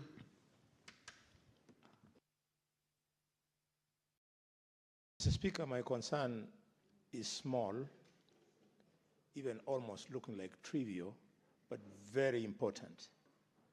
When children are brought to Parliament by their schools, their parents do it at great expense to sponsor those children. Mr. Speaker, pattern has formed in this House where children from private schools, when they come here, they are readily acknowledged to plenary. From yesterday, 3 schools came, they were not acknowledged. Today, this is the 3rd school in the House, they have not been acknowledged, and yet this, Mr. Speaker, to these children is a big day in their lives.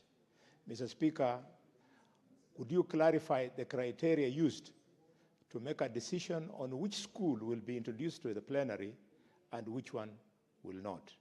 Thank you, Mr. Speaker. Wewe unatenda Senator Boni Karwale, Senator wa Kakamega County. Yeah, that shouldn't be addressed. It's a good observation you've made. As much as we welcome our students, they really want to be appreciated, but I'm handling with the relevant office.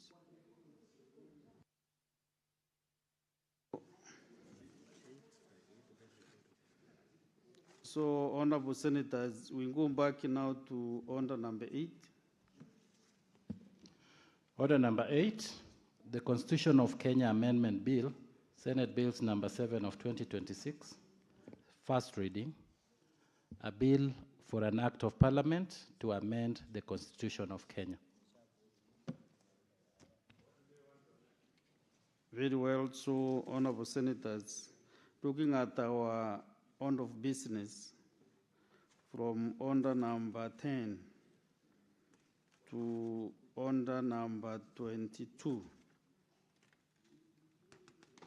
I reorganize so that we go to order number 23. Order number 23, motion, report of the proceedings of the AI conference on the role of Parliament in shaping the future of responsible AI, held from 28th to 30th November 2025 in Kuala Lumpur, Malaysia.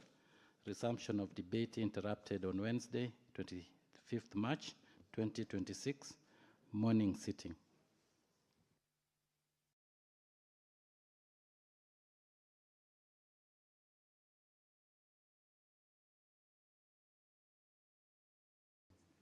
Yeah, sure, Senator Zena, and a balance of 80 minutes. But using my good eyes, I can't see her in this house. So this debate is open to whoever is interested to make his or her contribution. Honorable Senators, Senator Samson Chelagay.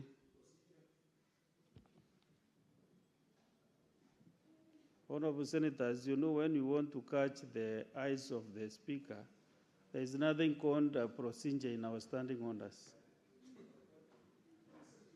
So unless you are very clear on what you intend to do.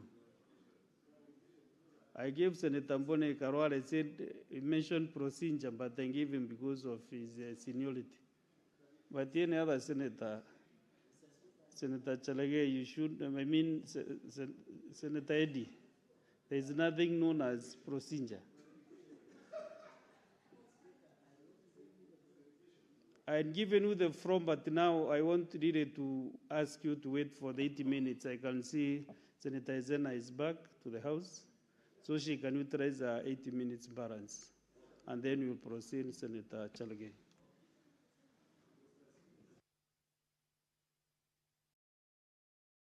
Senator Ndokech, point of? Okay, proceed.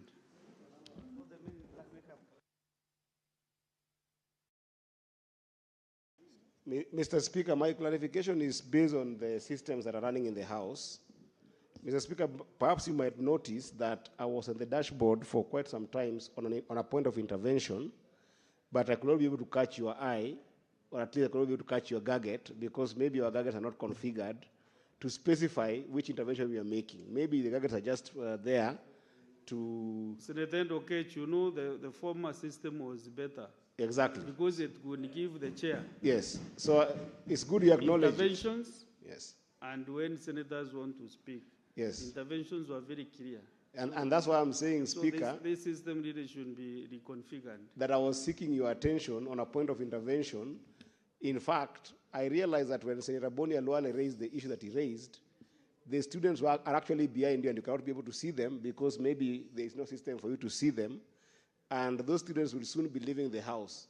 So I wanted to just humbly request on that same point that perhaps in courtesy that was extended by Senator Boni Alwale, you perhaps get to recognize them before they leave, because I can observe from up there that the sergeants are moving in a way likely to suggest that they will be sending those students out of the House soon. I thank you, Mr. Speaker. Yeah, this afternoon, senators are really concerned about communication when our students visit. So I will request my assistants here to make sure that we have that communication to make. And also in future, as you have rightly observed, from the chair, you cannot be able to know what is happening behind me. So maybe we also need, as they reconfigure this system, also to make sure that you have a screen end of the chair so that also you can be able to observe what is happening at the public gallery. Senator Medwed, proceed and make your clarification. Mr. Speaker, I know we have made a comment on this system, and as you go out, and by the way, Mr. Speaker, first I must also inform this House that since I was sworn in September of 2022, today is the first time that I've been cautioned.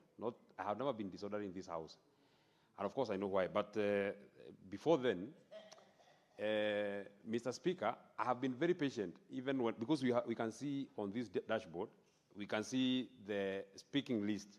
I've been very patient, even when you have allowed other people to speak and they are behind me, because it is your attitude. But, Mr. Speaker, it now has gotten to a point that I thought is important that I raise this clarification from yourself, because you allowed Senator Cherargei to comment on the statements that have been sought. I've been here, I've been queuing to make a statement on that, to give my comment on the other statements that have been sought. You didn't allow me. You allowed other senators who came after me, and you didn't allow me. Your clarification. So the clarification that I require from you, because you have now allowed the Senator Cherargei to now make a comment on the report, do I continue sitting and waiting, or is this, do these requests for speak make any sense to you? Do they make any sense to you? I mean, do we need to actually queue? Senator and you can make as much noise. I gave you. I can see now you didn't want to engage the chair. I gave you the last warning this afternoon, but I can see you still want to really be active on TikToks this evening. So what I'm saying is that we are done with that order. We have really made a lot of progress. So what are we asking? Can you sit down? Okay. You know, and on the chair is never scanned by the rooks. So we proceed with the next order. Senator Azena, can you utilize 8 minutes?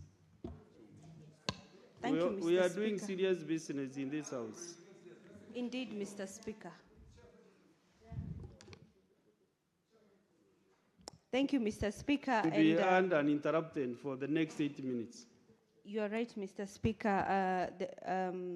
I was contributing on the report of the proceedings of the Artificial Intelligence Conference on the role of Parliament in shaping the future of responsible AI, held from the 28th to the 30th November 2025 in Kuala Lumpur, Malaysia. Mr. Speaker, like I was saying before, I was cut off during the last session. It is very sad that this very important conference did not take into consideration members of the ICT committee within the Senate. None of us was even involved. Mr. Speaker, neither was any of us who also sit in the committee for the Commonwealth Parliamentary Association involved. It would have been important because at least we would have come back with very substantive input for the legislative works that we have been prosecuting. Mr. Speaker, however, I reiterate that there are many advantages of AI, unlike compared to the disadvantages of the same. For example, Mr. Speaker, in the AI automates repetitive tasks. That means they will reduce the errors that are usually caused by human beings when carrying out the same tasks. And Mr. Speaker, I beg to be protected from Senator Cherargei's interruption with Senator Kajwang. Since you are well protected by the chair, Senator Kajwang and Senator Chalgay. I thought you were sitting together. How are you interrupting the honorable senator from where you are sitting? They are conversing so loudly across the floor, Mr. Speaker.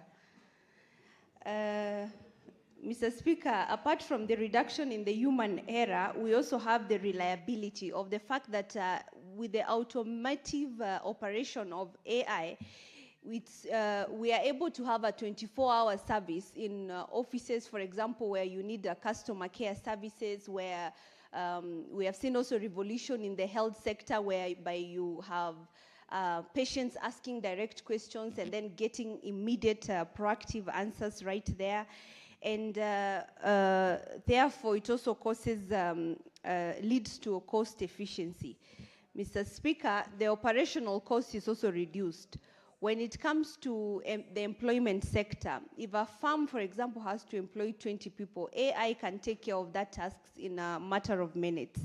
The downside of that is that it will lead to very few people having jobs, and that is going to limit my fellow youth in job acquisition. Mr. Speaker, the other advantage of AI is in handling dangerous tasks. For example, when it comes to factories that operate under very hazardous environments, we are able to employ AI, and that reduces the risk against human beings. However, it will be very important, like I said yesterday, Mr. Speaker, that we first of all ensure that our countries are very aggressive in ensuring that we have coverage across the whole country, to ensure we have enough internet accessibility, electricity connectivity across the whole country, so that those of us from very remote parts of this country are not disadvantaged when the world is moving way ahead. We are left behind because, first of all, we do not even have phones, because our areas are not connected, and we do not have power and internet to be able to ensure efficient communication across the globe and to catch up with the rest of the world. Madam Speaker, there has been also advancement in the medical sector, whereby we have AI coming up with solutions that aggressively before human beings are even able to know, or professional and qualified doctors are able to arrive at these solutions, Madam Speaker. And I think it's a very good thing to incorporate AI in the medical sector, the business sector, the education sector, and every other sector that will ensure rapid empowerment of our people. Thank you, Madam Speaker. Honorable Senators, I have a communication. I would like to acknowledge the presence in the public gallery this afternoon of visiting teachers and students from Uruku Girls Senior School in Meru County. The delegation comprises 2 teachers and 47 students who are in the Senate for a one-day academic exposition. Honorable Senators, in our usual tradition of receiving and welcoming visitors to Parliament, I extend a warm welcome to them, and on behalf of the Senate and on my own behalf, wish them a fruitful visit. I thank you. I'd like to request the Honorable DS, do you want to invite, to welcome the school to the Senate?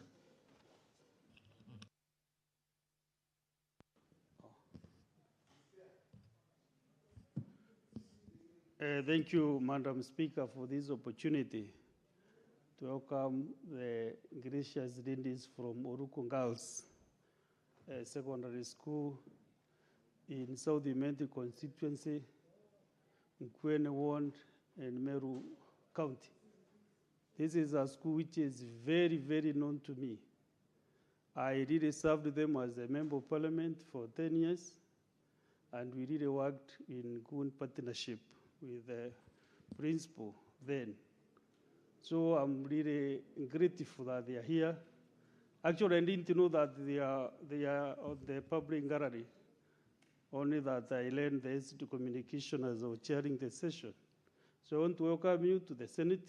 This is the Senate of the Republic of Kenya, which I serve as your senator and also have a responsibility as the Deputy Speaker of the Senate. I'm very glad that you have been here when I was managing the House. And when you go back to Meru, you tell the Meru community that the Kaduri Morongi is a good manager, a good speaker, who is never intimidated when he is doing his duty. And you know, for the 10 years that I served you, I really strongly supported your school. We did so many projects there, and I'm glad that you are here. I will find an opportunity to visit you again. Even though I left the constituency, I work closely with the Member of Parliament and Dr. Shando MP, Honorable Dr. Chandra Kimwiti. I will come to visit you personally in the next and during the next term, second term, so that we can interact, we can mingle, we can really have some good time there. And you know, even now, before you leave, I want to see you behind this house, you know, the other side. So I'm coming there to say to you and to appreciate you. Thank you for the two teachers or three who are here and the students. So work hard. We say in Kiswahili, bindi yako litakusaidia. So it is you, work hard, don't follow the mob psychology when you're in school. Just do your personal commitment to get the best grades that will make you even to become senators and very great people, girls in this republic. So thank you very much. Karibuni sana, and may God bless you as you do your career path. Senator Kajwang, what's your point of order? Honestly,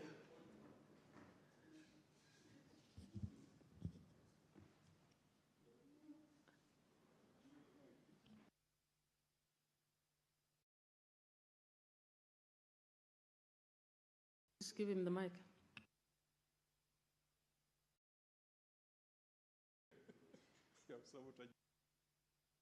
Can I? Okay. Madam Speaker, the Deputy Speaker is a custodian of rules and procedures in this House. And he is aware that when you're speaking in this House, you address the chair. You don't address the gallery. Is the Deputy Speaker in order to address the gallery to the point of pointing at the young students in as much as he's passionate about their coming to the Senate, because they must also go back knowing that this is a house of rules, this is a house of procedure, this is a house of order, and the custodian is none other than the Senator for Meru as a Deputy Speaker. Should the Deputy Speaker address the chair in as much as he's welcoming the delegation?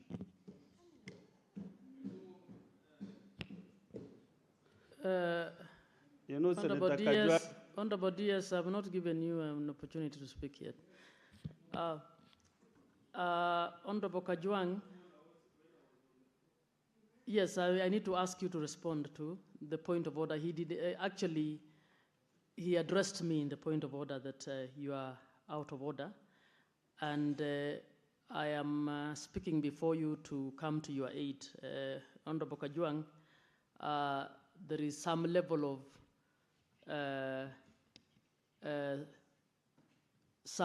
of acceptable excitement given that the school is from his place. So DS, in the remainder of your speech, which you should finalize in 30 seconds, please address the chair.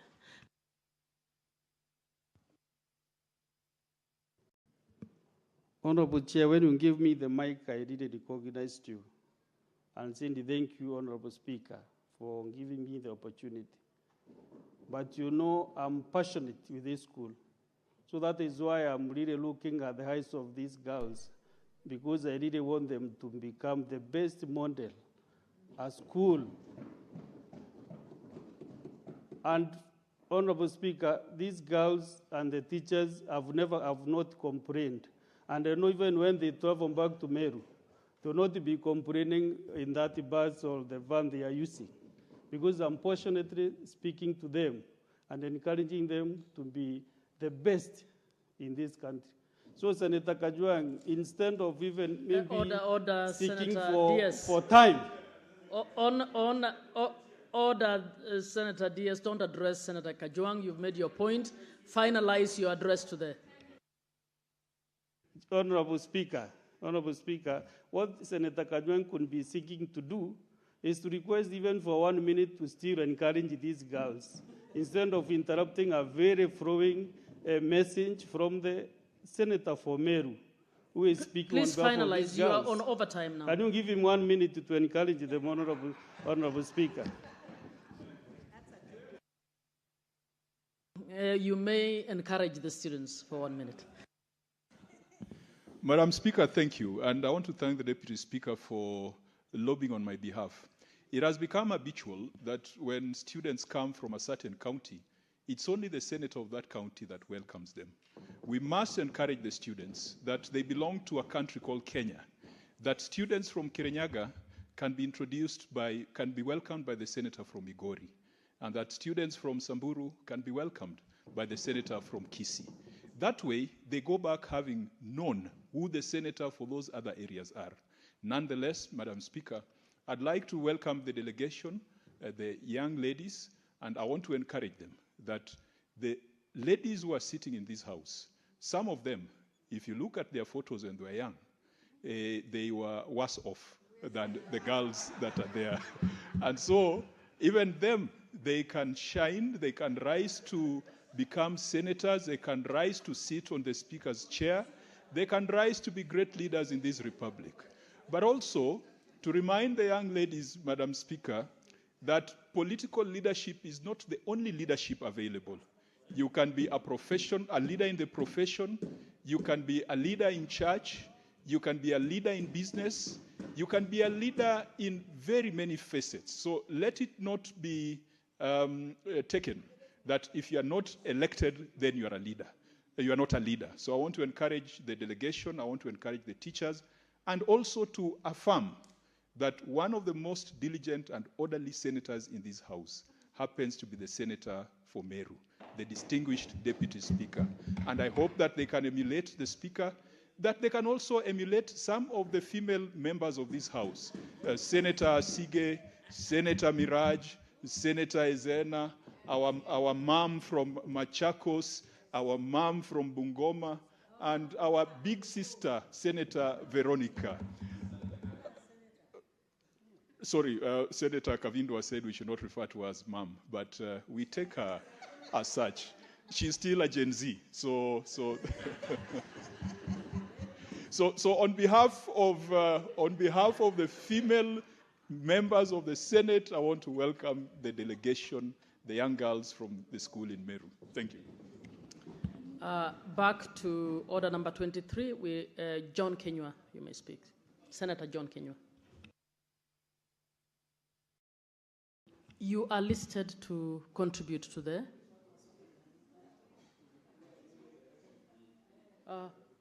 you don't have to. If you are not ready, I can go to the next.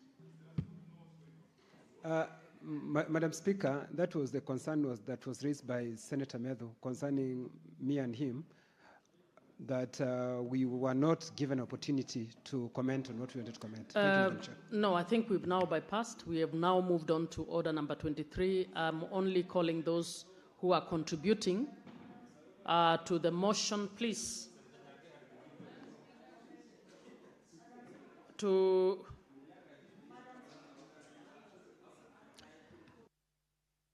What is your issue, Senator Mudhama?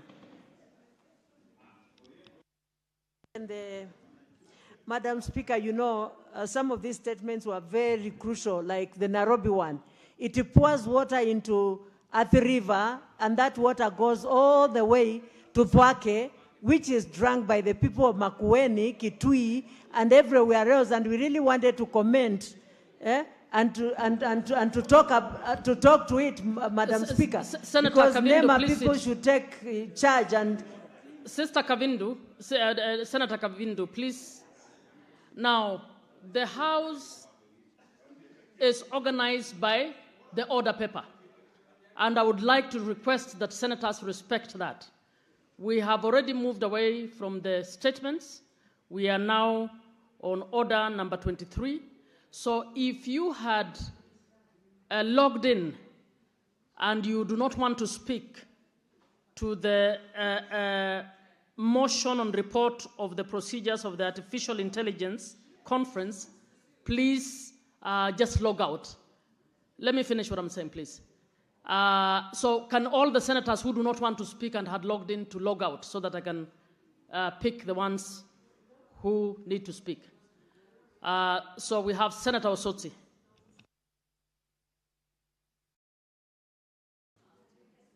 Thank you, Madam Speaker. Madam Speaker, I wish to contribute to this very important motion, which is a report on the proceedings of the Artificial Intelligence Conference on the role of Parliament in shaping the future and of a responsible artificial intelligence. This conference, Madam Speaker, was held in Kuala Lumpur last year, November last year in Malaysia. Madam Speaker, this is a very, very important motion because AI, which in full is artificial intelligence, is a very, very important area as far as our human development is concerned. And therefore, Parliament must perform its role as a driving force. Madam Speaker, I want to say that in late mid-90s, thereabout, when I was among the very few lucky students to be the first cohort of students to do a BSc course in computer science, when we were being taught about artificial intelligence and related subjects like expert systems, natural language processing, and all that. It was that time, it was very theoretical, and by then, AI had not advanced. But we were being told that in future, AI is going to really control a lot of our life processes. Mr. Speaker, I'm glad that it never took long. In less than 20 years. It is Madam Speaker. Madam Speaker, sorry, you know, we are used to,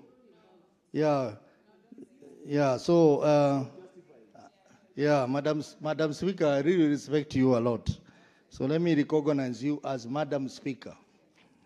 So I was explaining that that time, these things looked like futuristic. But now, Madam Speaker, this has become a reality. And the world has to catch up with the innovation and the technology around AI. We have no choice, Mr. Speaker. I have heard some people saying that we need to stop the use of AI. We cannot stop using AI, Madam Speaker. We can only regulate AI. And the faster we understand that, the better. And the primary body that is going to ensure that countries benefit in an appropriate manner from AI is parliaments, our parliaments. I know, Madam Speaker, that a lot of initiatives have been undertaken, including the National AI Strategy for 2025-2030 that was launched last year, Madam Speaker. I think that was a good initiative.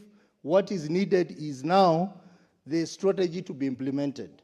Madam Speaker, we have a challenge in this country that most of the ICT-related strategies and plans are merely done on paper, but nothing happens after that, Madam Speaker.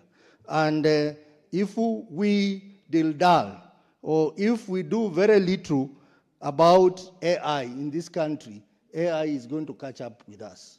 And maybe it will catch up with us in the wrong way, negatively. Because, Madam Speaker, AI has both positive benefits and also If it is not utilized well, there are also negative benefits. And it is important that we have to put in place appropriate laws, appropriate regulations to drive this. I know that there are initiatives to bring artificial intelligence bill before this House, and I think that if this Parliament is very keen to help in addressing AI issues, one of the bills that needs to be fast-tracked by this House is the artificial intelligence bill. Most importantly, even as we approach the election, Madam Speaker, if we are not careful, AI is going to be a major factor in our election.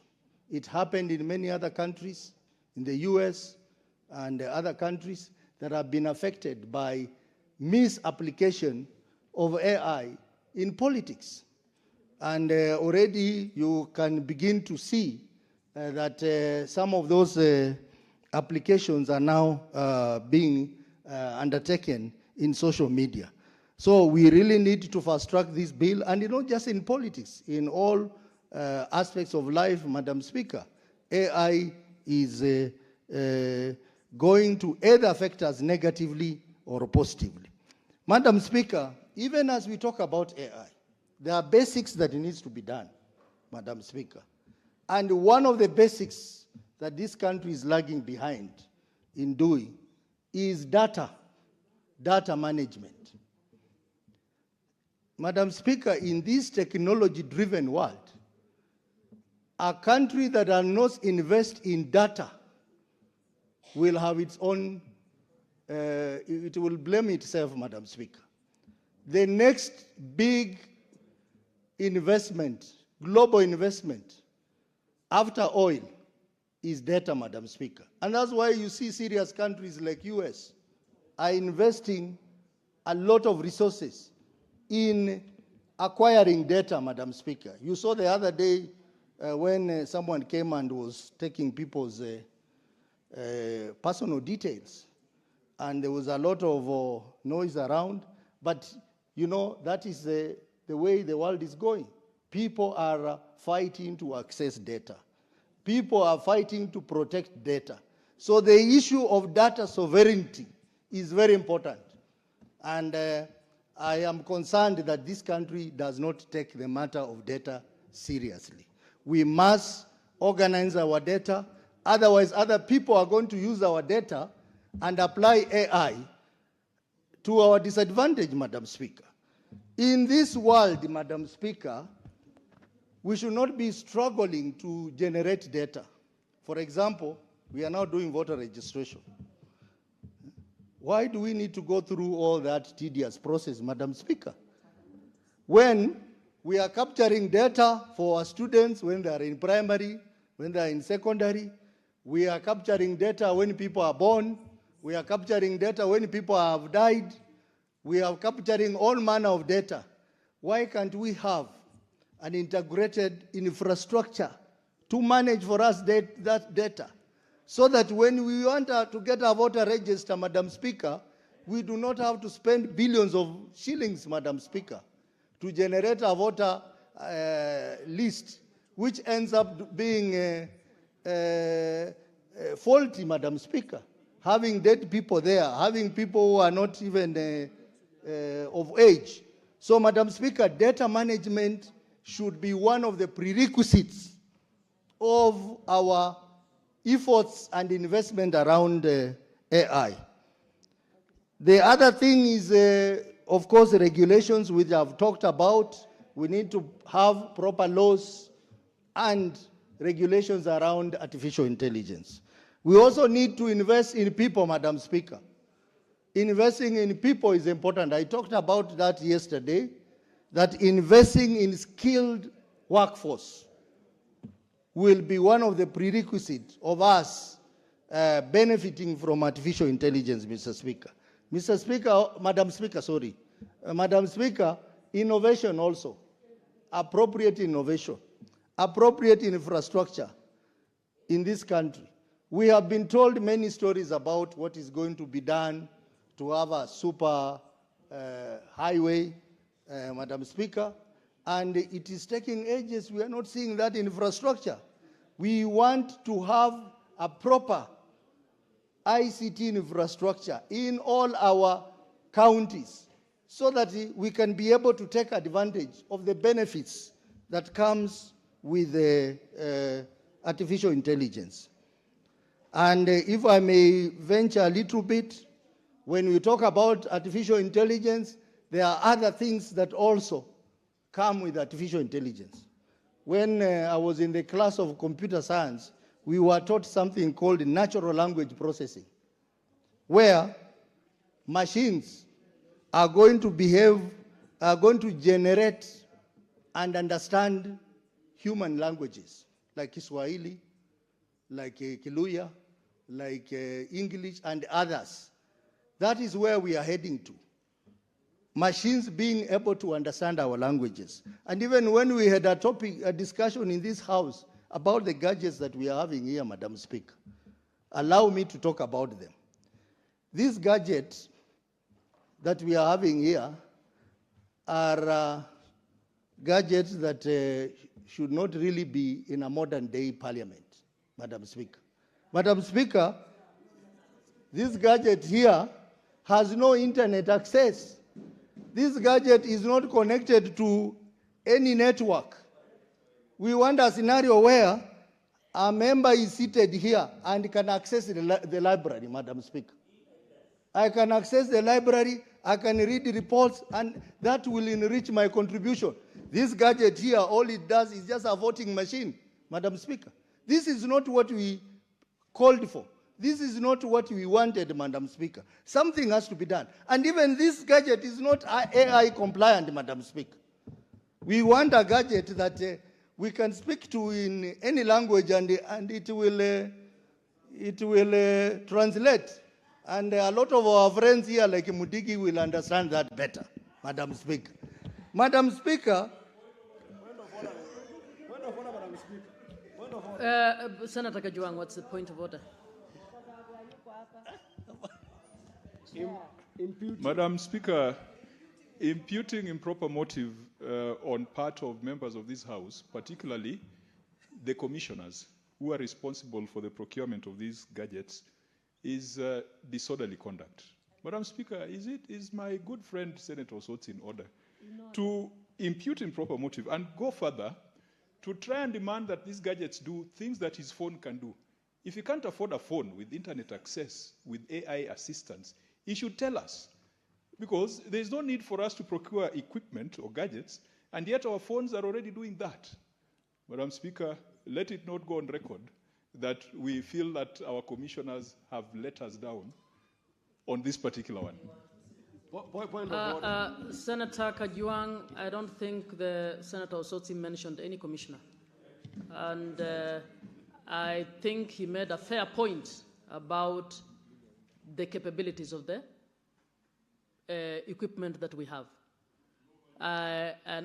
So I will rule that point of order out of order itself.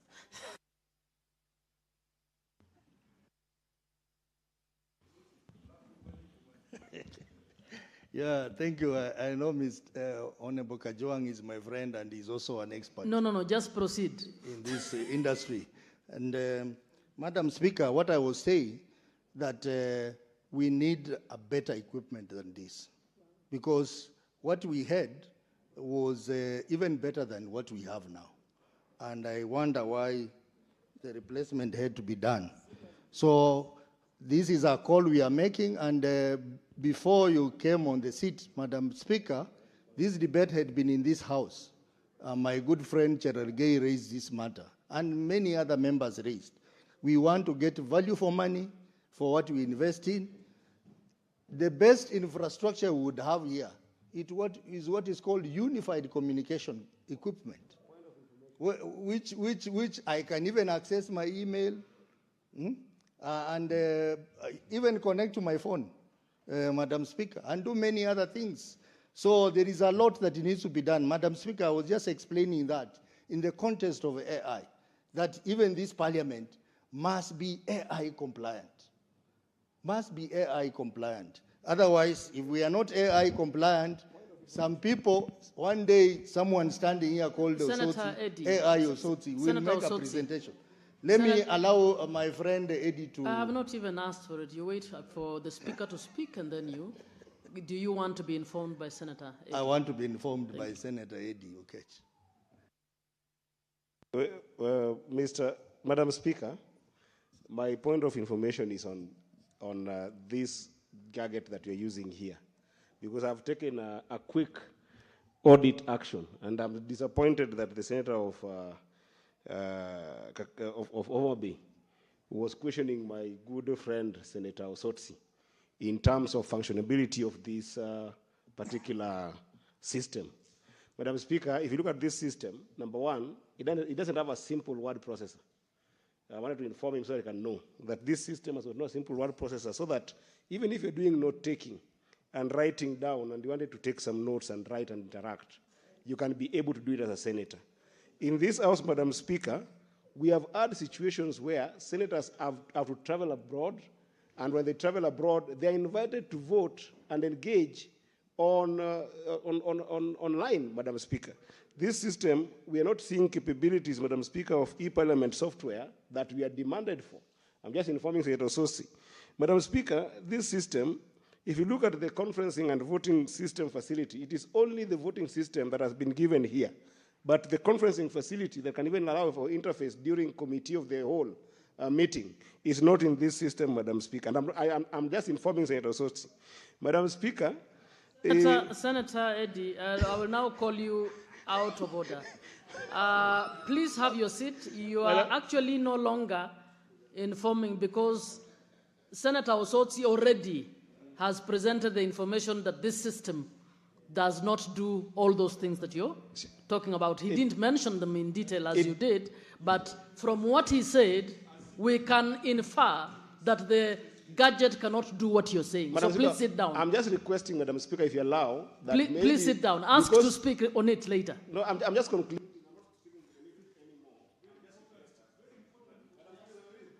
Okay, quickly.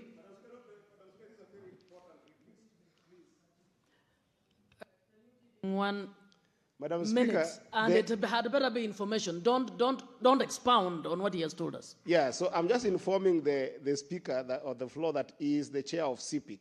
So you can as well request to further audit this system for the purposes of our understanding, and to call the commissioner to order if the system is not adequate enough. I thank you, Madam Speaker. That is also not information you are adding to the confirmation. Senator Osotsi, proceed, please. So, Madam Speaker, if I may continue, that AI, we must prepare for it.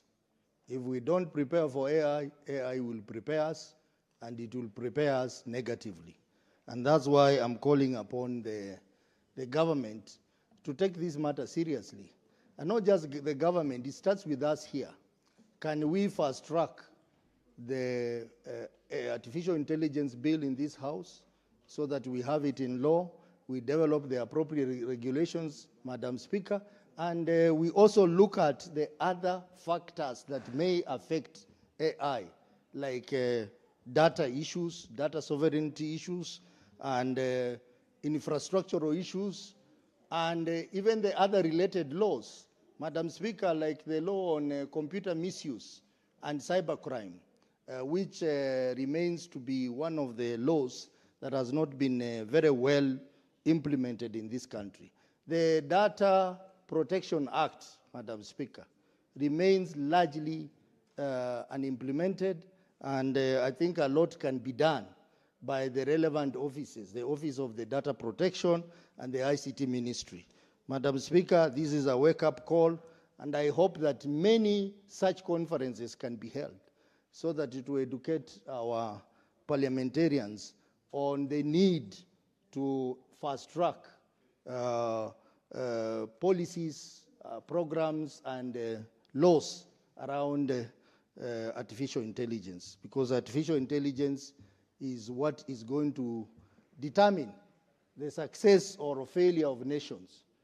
And the next big wars will not be fought militarily, it will be fought through ventures like artificial intelligence. So every country must be on the watch, every country must prepare, and my concern is that developing countries like Kenya must take into account this need and prepare adequately for this innovation push through AI, so that we can protect our citizens from the dangers that come with AI, and also the benefit that also comes with the AI technology. Mr. Speaker. Senator Sige.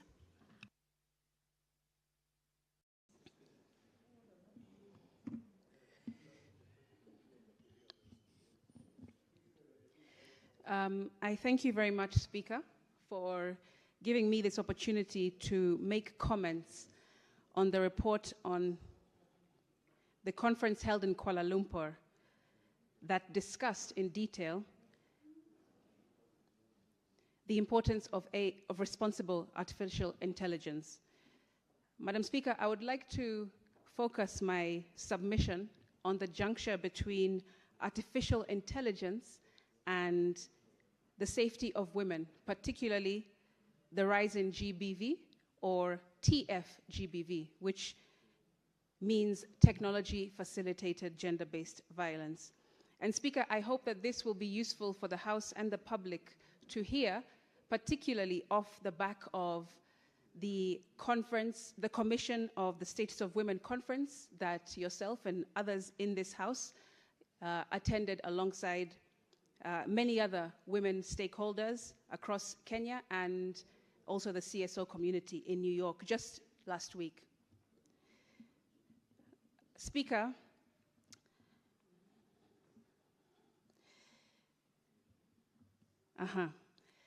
for me, Speaker, technology has been almost equal to giving me sight itself. It's been very useful.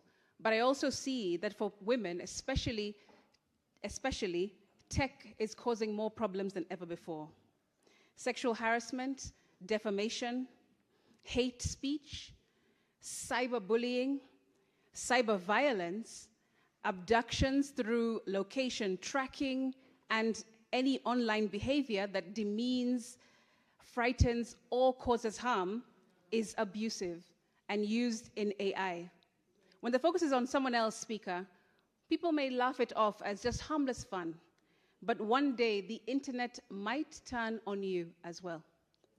Technology-facilitated gender-based violence through AI, which is TFGBV, is absolutely everyone's problem. So when we see it, make sure that you don't support it and put a stop to it by saying something. Speaker, I had a very good conversation as we went and traveled to New York for the CSW conference with the country director of UN Women, Antonia Sodono. And she gave me a lot of very rich information and data that I think would be extremely useful for the House to consider when reading this report. Madam Speaker, she told us that globally, at least 1 in 3 women experience emotional or sexual or physical violence in their lifetime. The data reveals the widespread nature of violence against women, which continues to be underreported all across Kenya and the world, because not all forms of violence are captured. Digitalization has exacerbated existing forms of violence, Speaker, and led to the proliferation of new forms, including image-based abuse, deep fakes, gender disinformation, and coordinated harassment of women on the internet and using technology. Gender-based violence is not only a grave violation of human rights, it's immeasurable and has a substantial economic drain on Kenya's development. NGEC, the National Gender Equality Commission, had a study 10 years ago in 2016 and estimated that at the time, GBV was costing the Kenyan economy approximately 46 billion annually, which is equivalent to about 1.1% of our GDP.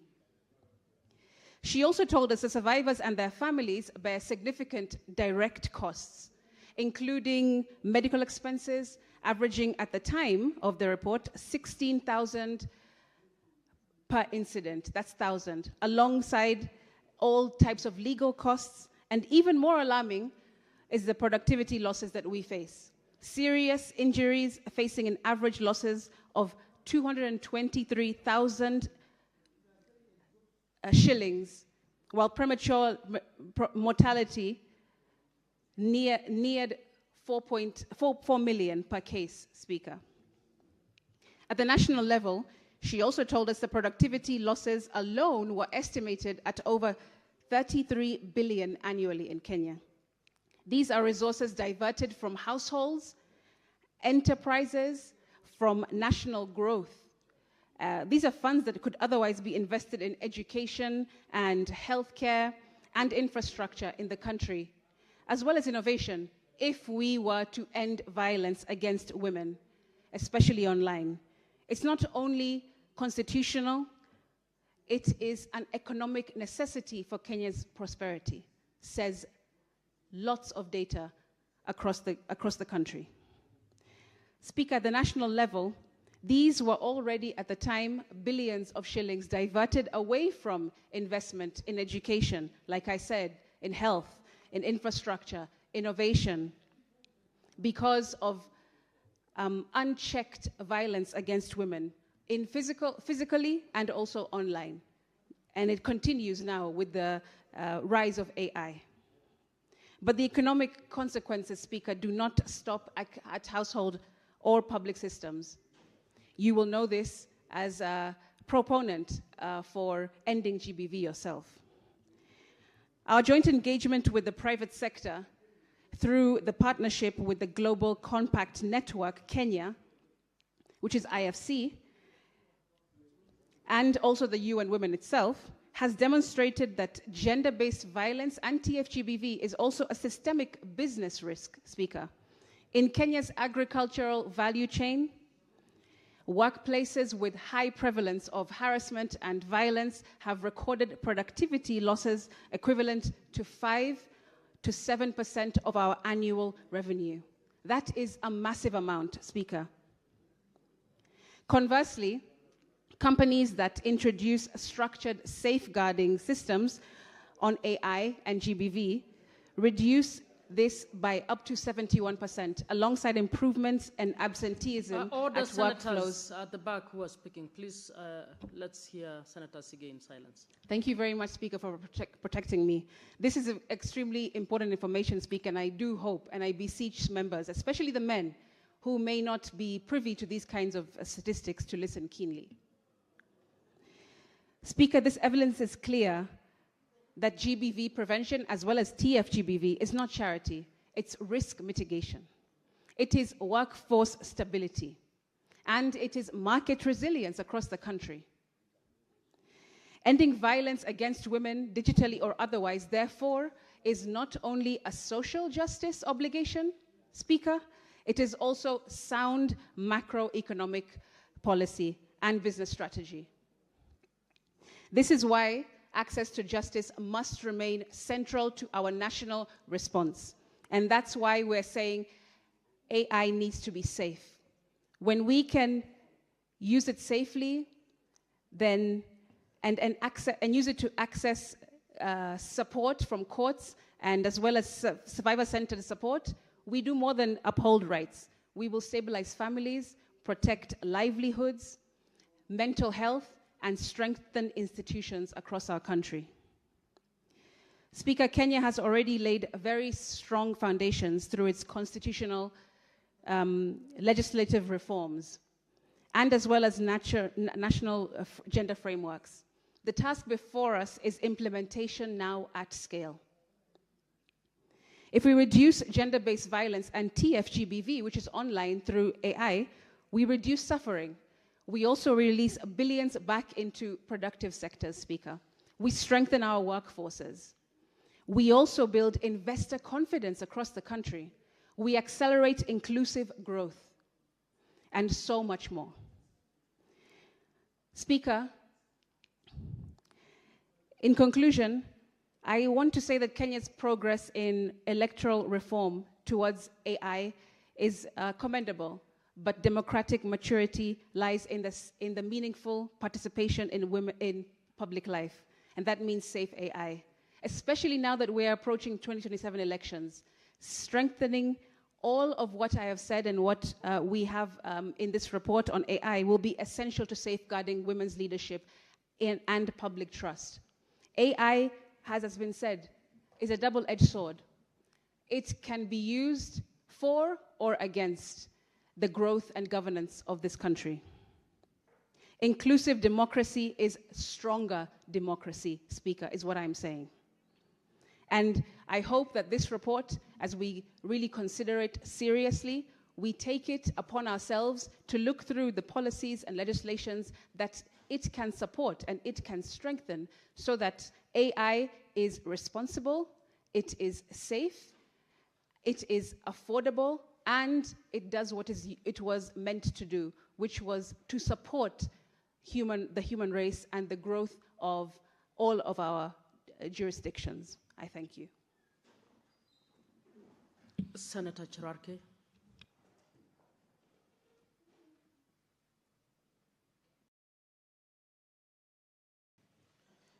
Thank you, Madam Speaker, and thank you through you, Senator Crystal Asige. That was very deep and incisive and precise. And as men, I want to assure her we have learned a lot. And some of us are gender champions. So you always have our support. And I agree that, Madam Speaker, on this report in Kuala Lumpur, Malaysia, I think we went last time as a committee chairpersons, liaison committee to Kuala Lumpur, KL, and Malaysia is a very good city. I'm happy that in this report that has been presented by Senator Enoch Wambua on artificial intelligence conference that was convened on IPU and Commonwealth CPA, Commonwealth Parliamentary Association, that the issue of AI, Madam Speaker, is now becoming a serious concern. Madam Speaker, we are living in, there was an agrarian revolution during agrarian industrial age, information age. Madam Speaker, we are now in digital age, and we cannot run away from AI. Madam Speaker, the artificial intelligence is here to live with us, and I want to agree with my colleagues who have indicated that AI play a critical role in gender, in parliament, in democracy, in elections. And you remember the case of Precambrian during the 2017 analytic Cambrica, even the evolution of AI has been very steady. Madam Speaker, it has to note that artificial intelligence also is being used in war. You have noted, Madam Speaker, that even the ongoing war between Iran and America, artificial intelligence is being used largely. So AI will become part and parcel of our lives. Madam Speaker, I want to say also I was surprised in last year when I appeared before the panel when I was presenting my thesis at the LLM in the University of Nairobi. I was impressed by the lecturers, panelists who allowed me to use AI. I remember, Madam Speaker, when I was in my undergraduate, AI or anything to use internet was considered Mwakenya. You could not use because it was not allowed. But now, even in academics, Madam Speaker, you are being allowed to use AI. And even I want to appeal to colleagues that even AI, Madam Speaker, you can do research, you can do bill drafting. And I think what this meeting, Madam Speaker, in Kuala Lumpur on AI, artificial intelligence of parliament, is that as a parliament, we must take leadership. But, Madam Speaker, it is premature to come up with a bill on AI. We should just restrict ourselves to AI policy, as my colleague has referred to, because AI is evolutionary. It will continue to be evolutionary going into the future. Madam Speaker, I want to say also, as a country, we are the leaders in usage of internet, followed by Nigeria and South Africa in the continent. And that is a very significant, Madam Speaker, because artificial intelligence must be used to address in parliament, in leadership, in public participation, in elections, in gender. And I think in this report, my sister, Senator Crystal, has captured ably on the role of AI and gender, Madam Speaker. Even in the use of oversight, the use of democracy. Madam Speaker, these are issues that we can, and I want to confirm, I heard my colleague who alluded that the Kenyan government has done something, but I want to inform the House that the projection is by 2027, we would have laid 100,000 kilometers worth of fiber cable across the country. That means there will be connectivity of internet and the usage of internet that will spur and allow the usage of AI, Madam Speaker. It has to come to attention of this House that, Madam Speaker, under the broad-based government, we have been able to have ICT hubs across 290 constituencies. And the future is that we must have an ICT labs in 1,150 wards across the country so that the young people can have opportunity, Madam Speaker. I agree with you, Madam Speaker, that as a country, we don't have enough job opportunities for the young people. Madam Speaker, you have heard, we had a discussion, a very hot discussion on the usage of Nyota, on the issue of Hustler Fund. Madam Speaker, we want to create opportunities for young people. Not all young people can get Nyota funds. Not all young people can get Hustler funds. Not all young people can go Kasi Maju, Madam Speaker. Madam Speaker, not all young people can be employed. We must be a fact. And I heard yesterday, Madam Speaker, when you were contributing about during your time in the university. And those times were very interesting, that you used to eat sausage and eggs, and you used to get allowances. I'm surprised. And buttered bread, Madam Speaker.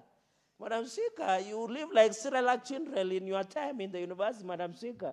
And even buying a boombox radio, or what was the name? I know Senator Veronica Maina can inform me, because you are in that era of enjoying good things, Madam Speaker. Madam Speaker, you are like Cyrillic babies, Madam Speaker, which we didn't have advantage. As you finish school and you join what we call KTN, Kenya Tamaking Network. During your era, you used to do interview before even being employed. You know where you are going to work, Madam Speaker. But because of baby boom, because of population increment, Madam Speaker, we have to live with reality. And one of the ways to give opportunity, and I want to thank, Madam Speaker, I rarely give accolades, but I want to thank the county government of Nairobi, because they have allowed young people to do their content creation, to do the videos, to do shorts, Madam Speaker, on the streets of Nairobi. I was going with a minority leader somewhere yesterday, and young people are allowed to do their TikTok videos, to do their content creation, to do their films. And I think I want to appeal, Madam Speaker, all counties must give young people without charging anything to use the cities and towns to shoot their content, Madam Speaker. Because the future is in internet, we can create opportunities, Madam Speaker. My third point, Madam Speaker, I have heard, I know this proposal might not sit well with a number of people. Madam Speaker, we are aware, and allow me with the indulgence, that Nico Kadi, even me, Cherargei Nico Kadi, Madam Speaker. Madam Speaker, I want to appeal to IEBC to also use the possibility of artificial intelligence, Madam Speaker. That is why, Madam Speaker, there was a proposal that when you are born in this country, you must be issued a security number. It would have been easy to register our children in school, to register for national identity card, to register for elections, Madam Speaker. I am aware for a couple of almost 10 years, 34.1 or plus million Kenyans have been issued with the current generation of identification card, Madam Speaker. Why is it that we have people who do not have or cannot be voters in this country? And the Constitution, you are a senior lawyer in this country, Madam Speaker, the Constitution provides for political rights, that each and every Kenyan must have a right to participate in political process, Madam Speaker.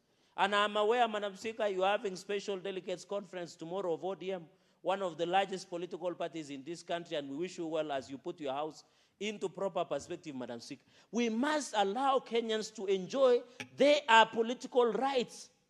And the only way, why don't the IEBC, in this during voter registration of Nico Kadi, why don't they allow the use of artificial intelligence? So that I am sad, Madam Speaker, with this day and era, that young people are queuing, long queues, Madam Speaker, to register as voters. And that one that discourages, Madam Speaker, you have to appreciate this generation, a generation that they are like instant coffee. They want their things chap-chap, faster, faster. Sorry for using that. They want their things to be done faster, Madam Speaker. How do we integrate artificial intelligence in the usage of elections, in registration, in voting, in management of elections, Madam Speaker?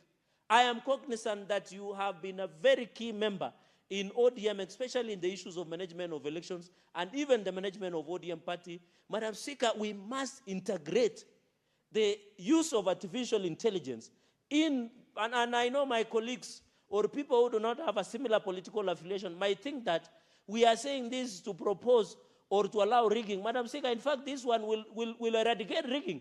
Because if you use AI, in my polling station at Cheptarit Primary School, Mosoriat Lelmokwangejek Ward, Chesumei constituency, Nandi County, by the time I vote, Madam Speaker, it will be known I have voted. It will be easy. And the era of rigging of elections, the era of mismanagement of elections can be finished with artificial intelligence, Madam Speaker, because they are on time, they are efficient, they are prompt, and they are verifiable and simple as per the tenets of the Constitution, Madam Speaker.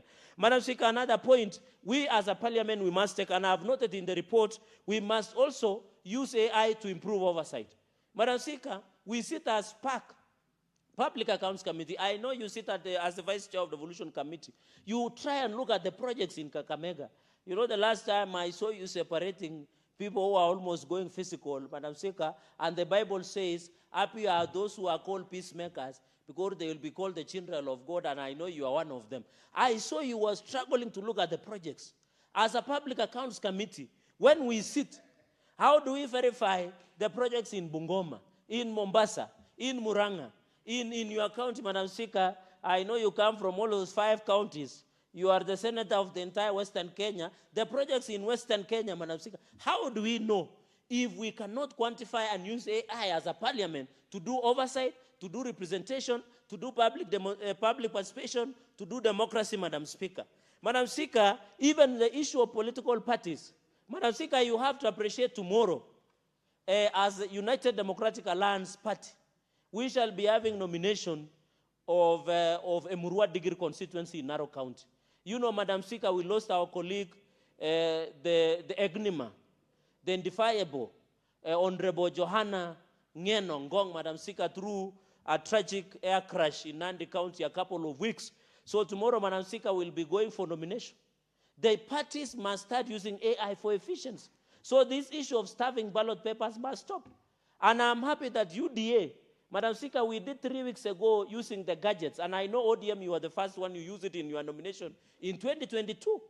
Madam Speaker, we want that efficient so that the people of Emurua Digiri constituency, as they go tomorrow to give us a UDA nominee candidate, be it Mheshimiwa David Keter Dollar Line or Bernard Ngeno, famously known as Blue, or any other candidate who will be nominated as a UDA nominee and a broad-based government candidate, Madam Speaker, we should be able, the people of Emurua Digiri should be able, this is our choice.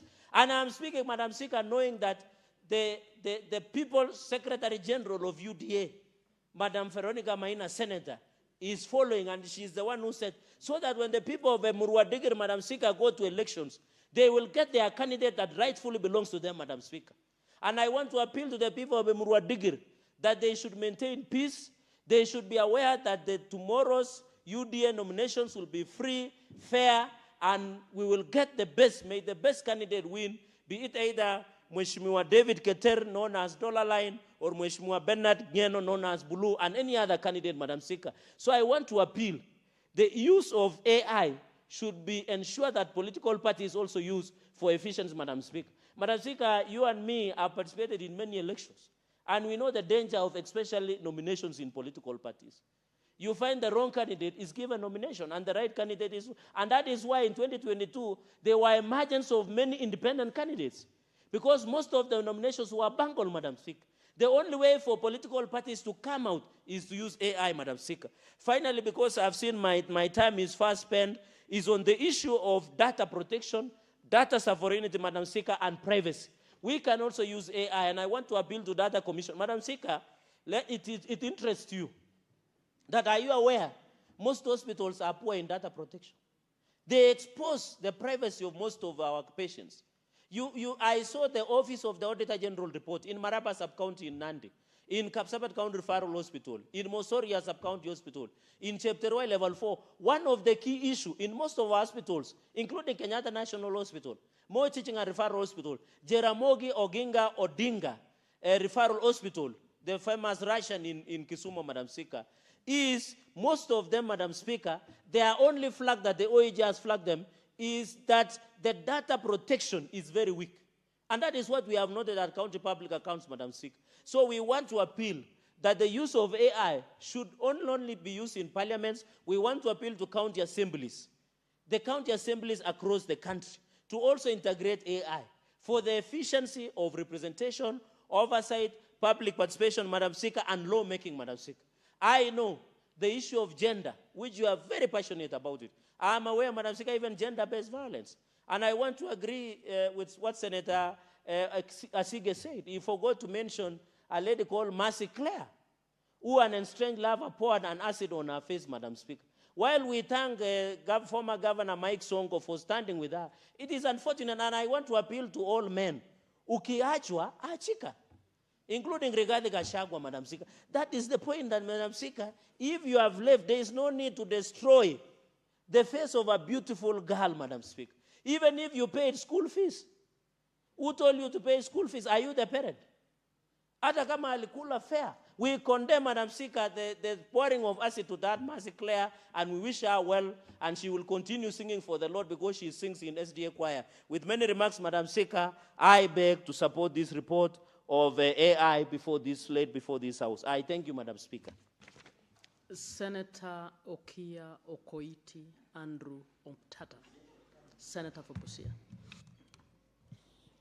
Madam Speaker, thank you for the opportunity to contribute in support of this report.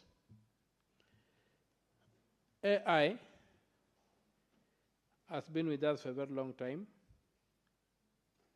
I remember the first time I encountered a mathematical calculator. It mesmerized me how it could be done, that a machine could be adding figures and giving answers and could be answering all that. And so, but all that, all along, we have positioned ourselves as consumers. My pitch would be that we think of moving Kenya from being the Silicon Savannah to being the AI capital of Africa. Madam Speaker, Kenya is associated with innovations like M-Pesa. We have a young, dynamic population. And recently, the government launched the National AI Strategy 2025-2030. That was in March 2025 last year. We must now develop a vision to become Africa's leading hub for AI model innovation, research and development, and commercialization. And also doing so while driving inclusive growth.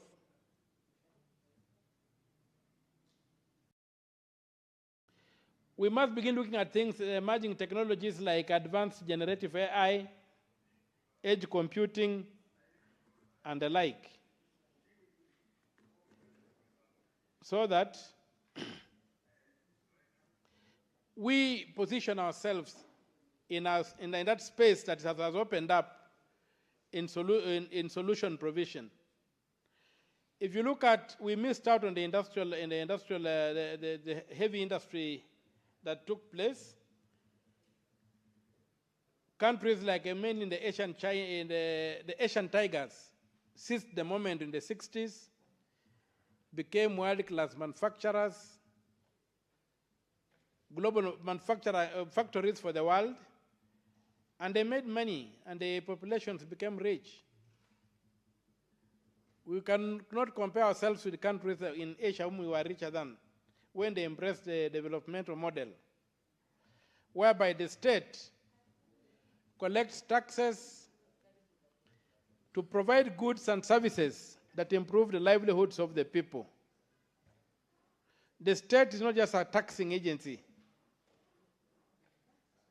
So, as we move forward, we must execute the national AI strategy with urgency and accountability, Madam Speaker. The AI, we need things like an AI council with clear takeaways, with clear targets that we can invest in to make sure that this country becomes a smart nation. There's no point in looking at only the negative side, that AI is likely to do this, AI is likely to do the other. AI leadership is impossible without massive, affordable, computational power. Currently, Kenya's high-performance computing capacities are underdeveloped and expensive, leading to a reliance on foreign hyperscalers that compromises sovereignty and innovation speed. This is where Kenya's unique advantage, a grid powered by over 80% renewable energy, geothermal, wind, hydro, becomes a critical asset. Madam Speaker, we must fast-track the public-private partnerships that can help us unlock the high potential that Tier 4 AI already facilitates. Madam Speaker, AI is an application.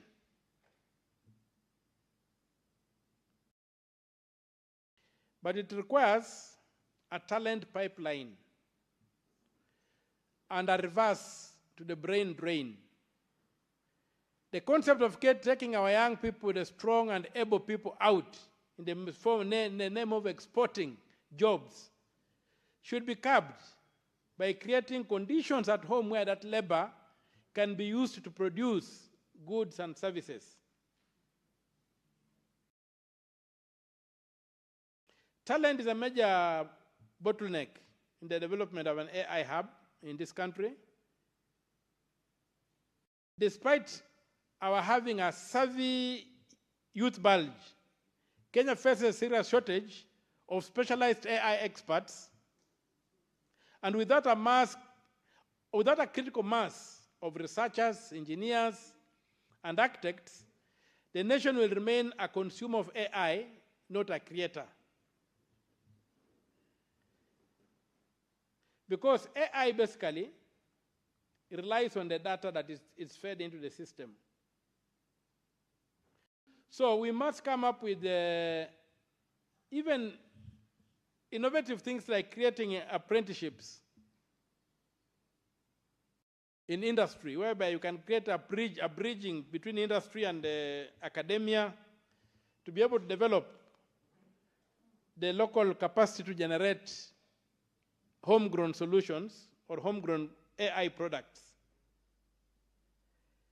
We should also encourage Kenyans who have acquired these skills elsewhere to come back home, maybe give them some incentives to make them come back home.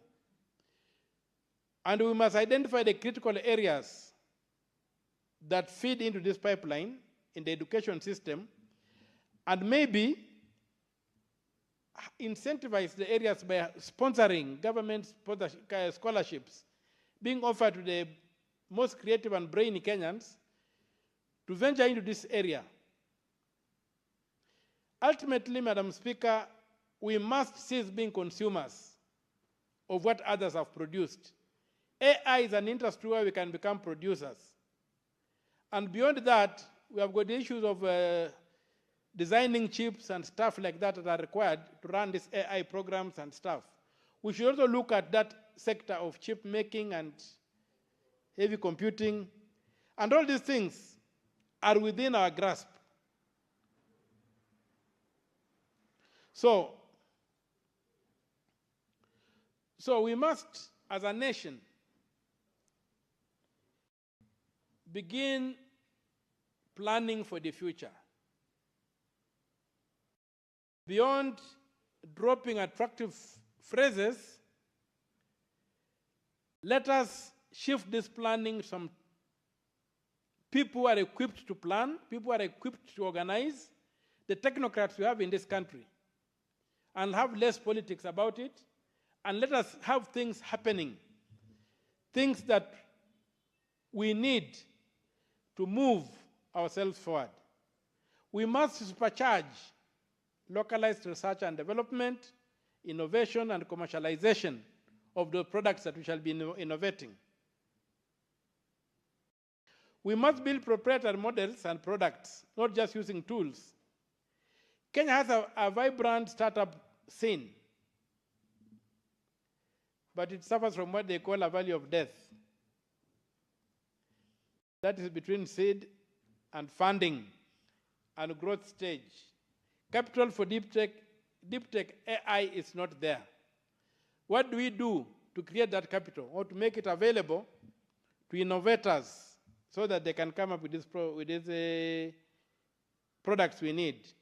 Is it possible to have AI innovators program created in this country, whereby one that will combine government-backed research grants, regulatory sandboxes, and procurement preferences for local solutions? The government, as the largest buyer of services, can act as an anchor customer by mandating the public sector challenges. For example, you have seen e-citizen. And I'm proud to say that e-citizen was developed by young people from Busia. When you strip it of the trappings of corruption that have really captured it, it was a very innovative way to go. And it's a homegrown solution that has been borrowed in countries like Zimbabwe and wherever. So this young capacity is there. Let us see how we can invest in them and ensure that they are able to produce products that will put this country on a scale where we have today in the global world, in the West, where companies are many, many times richer than geographical states. And they are richer than that because they are engaging in cutting-edge, futuristic technologies. We cannot outspend the US or China, but we can outspecialize them by focusing AI deployment on sectors where it has a natural advantage. Kenya can solve existential local problems that have global relevance. So, Madam Speaker, I really would request this House and other aspects of government to see that we come up with a proper legal, policy, and financial framework for ensuring that AI in Kenya is not a catchphrase, it's not something that, not just words that we drop, but that AI is a future industry for this country, an area where we focus, with the energy we focus when we're looking for political offices, we focus there and ensure that we deliver this. An interesting aspect with Kenya is that we are very successful on the continent, not because that we export diamond or gold. No, we just export tea leaves and tea and coffee beans, mainly, and a bit of tourism. The main export for Kenya has been human resource. So let us look at our schools. Let us come up with a curriculum that enable our schools to produce people who will be citizens of the global village of the future. Let us avoid embracing systems that build bridges back to the Stone Ages. Let us have our eyes focused on the stars. Let us have our eyes focused on the digital world and ensure that this country carries its weight. So our vision has the people.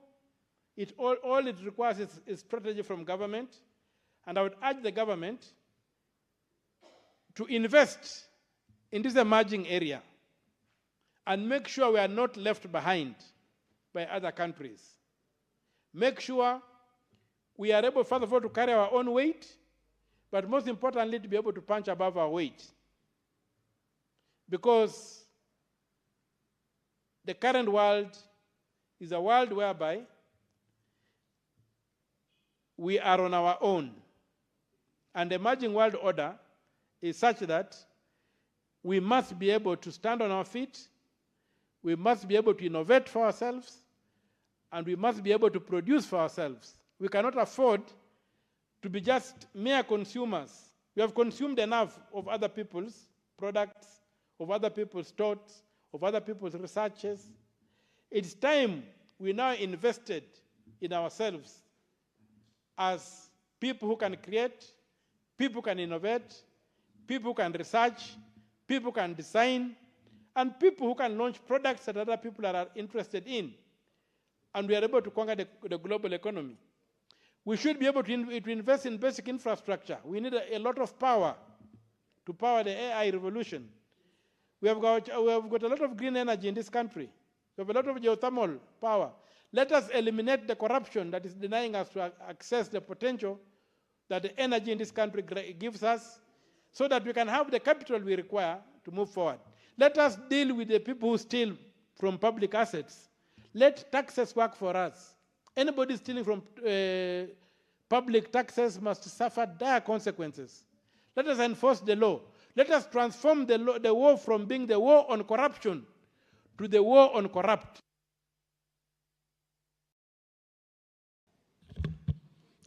Senator Thangwa, Karungo Thangwa, and Senator Thangwa, just to welcome you back to the House and to once more, on behalf of the House, just condole with you again on the loss of your mother.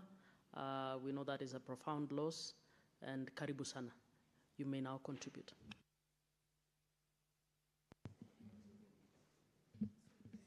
Thank you very much, Madam Speaker, for this opportunity.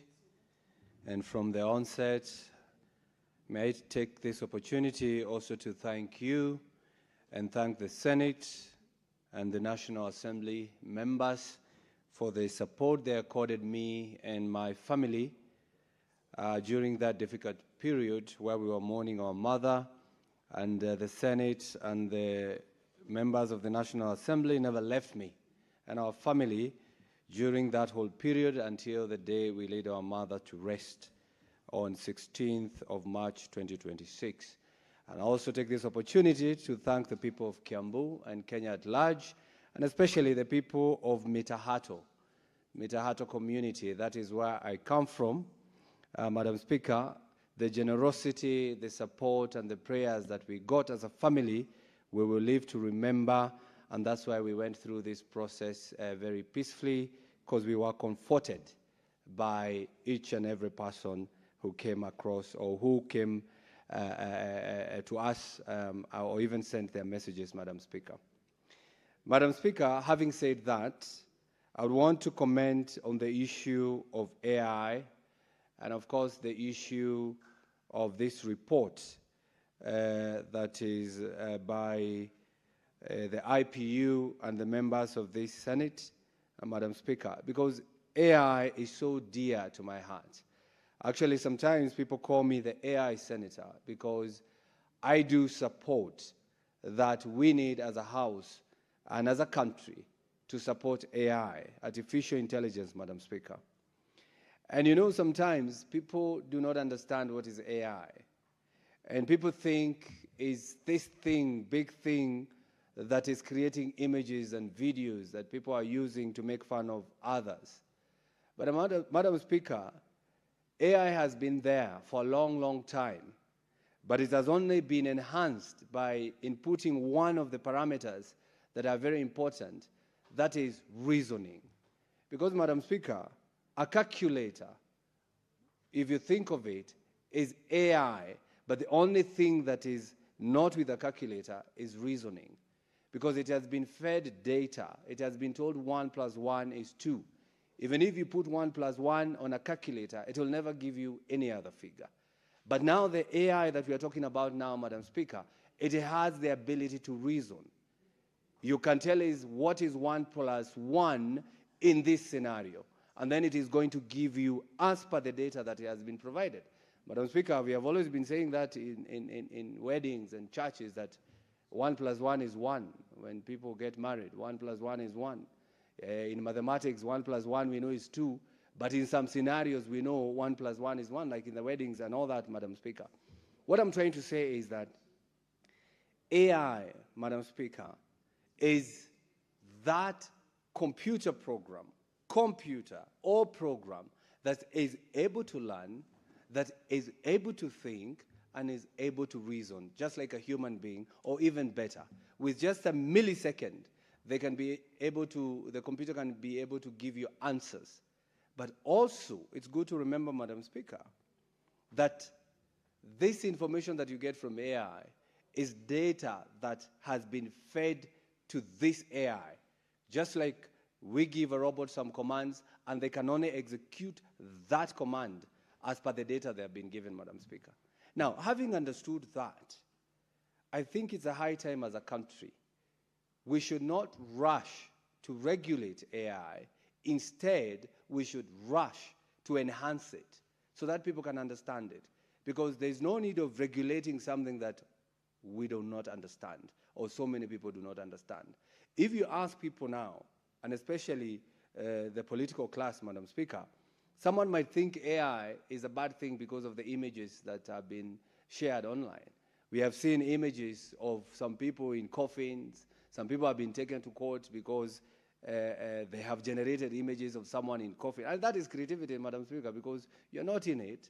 It is creativity just like an artist who can do some of these things. But, Madam Speaker, what I'm trying to say in this essence, we should not regulate it because somebody generated an image that somebody might think it is an insult to someone.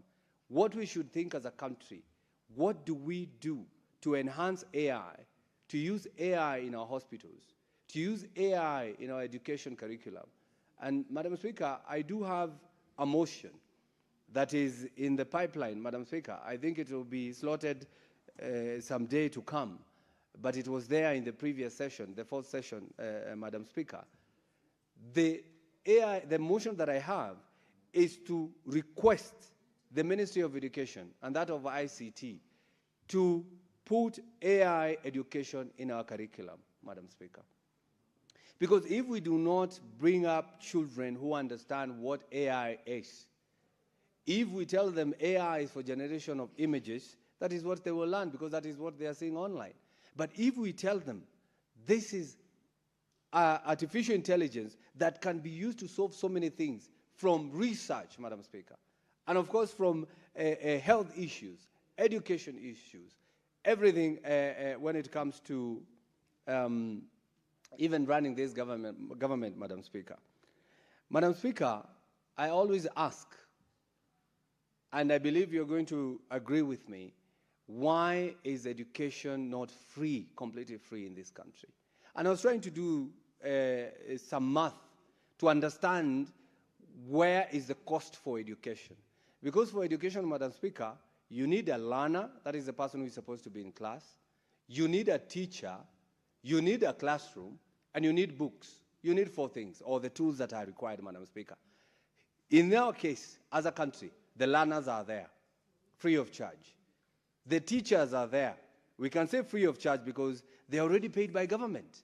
So the teachers are available. The classrooms, we can say they are there. Like 90 to 80%, the classrooms are there. They're being built by CDF. So we have the learner who is there. We have the teacher who is paid by government. And we have the classroom. So why do we pay school fees? According to the current government, we pay school fees because of books or the equipment that are needed. With AI, Madam Speaker, these books are supposed to be available for free. Because what I learned in primary school so many years ago, 1 plus 1, has always been 1 plus 1. It has never changed, Madam Speaker. So why do I need 3, 4, 5 books from different publishers to tell me 1 plus 1 is 2? Madam Speaker, this government of ours is the owner of the curriculum, is the owner of the syllabus. It is the owner of the exams that they are giving, Madam Speaker. Why do we need private publishers in between, Madam Speaker? Why can't the government issue these books for free? Because they know what you're supposed to learn. They know how you're supposed to learn it. They know what they are going to examine you. So why can't they do what they used to do before in the Kenya Literature Bureau or the Jomo Kenyatta Foundation, print this book or provide these books in PDF, Madam Speaker, the textbook in PDF.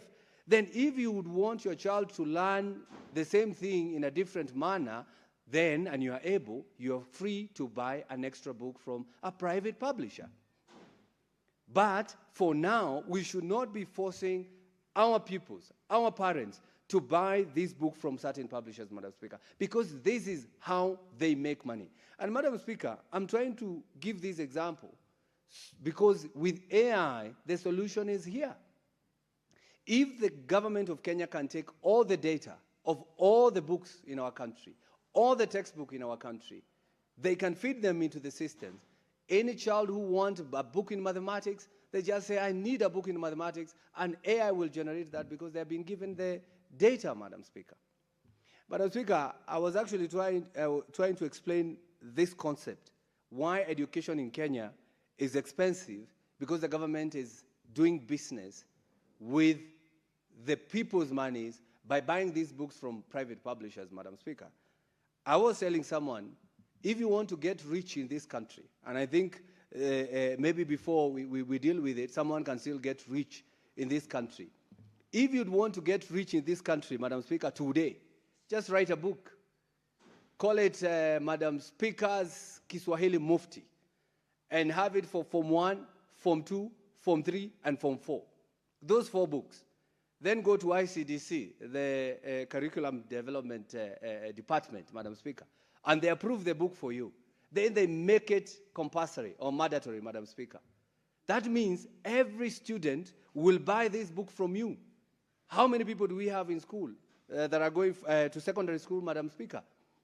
Over 4 million, if I'm not wrong, Madam Speaker.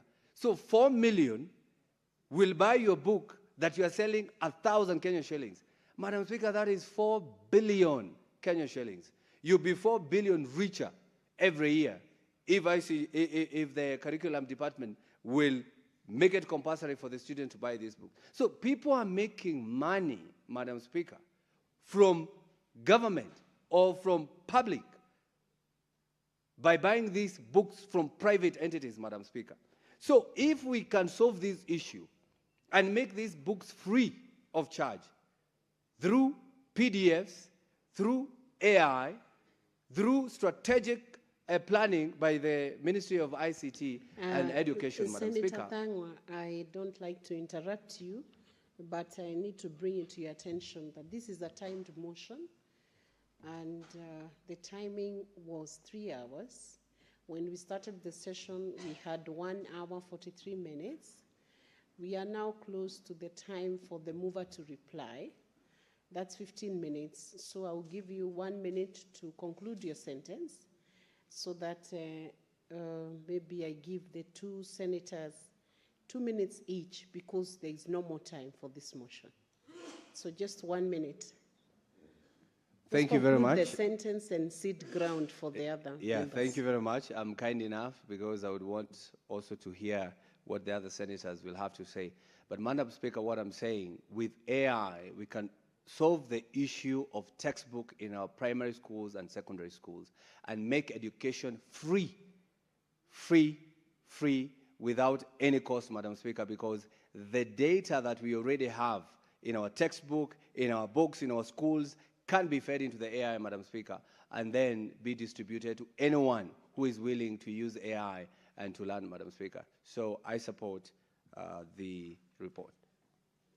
Thank you, Senator Thangwa. Senator Wakwabubi, ideally we have no time, so I'll give you 2 minutes to make your contribution.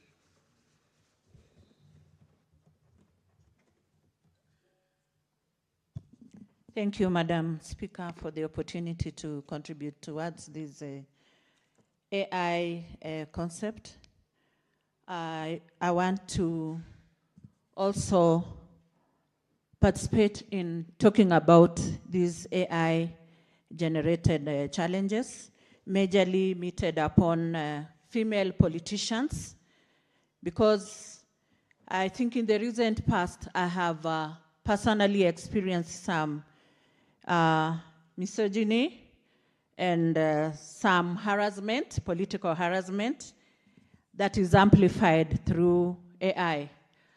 I think mostly women are disproportionately targeted due to unequal power dynamics.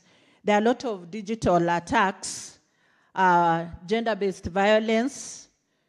There is a digital undressing tools, all meted upon women politicians, just maybe to intimidate them and cause some chilling effect to turn down on their political ambitions.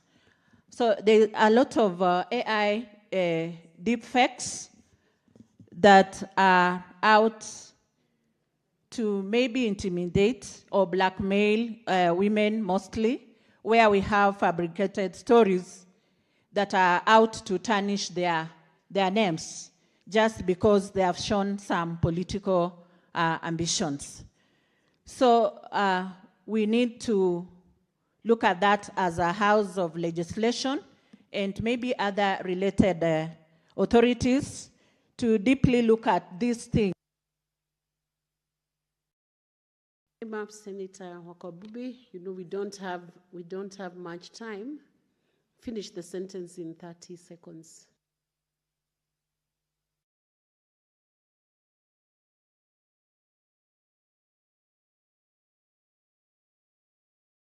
Clerk, can you give her the mic, please?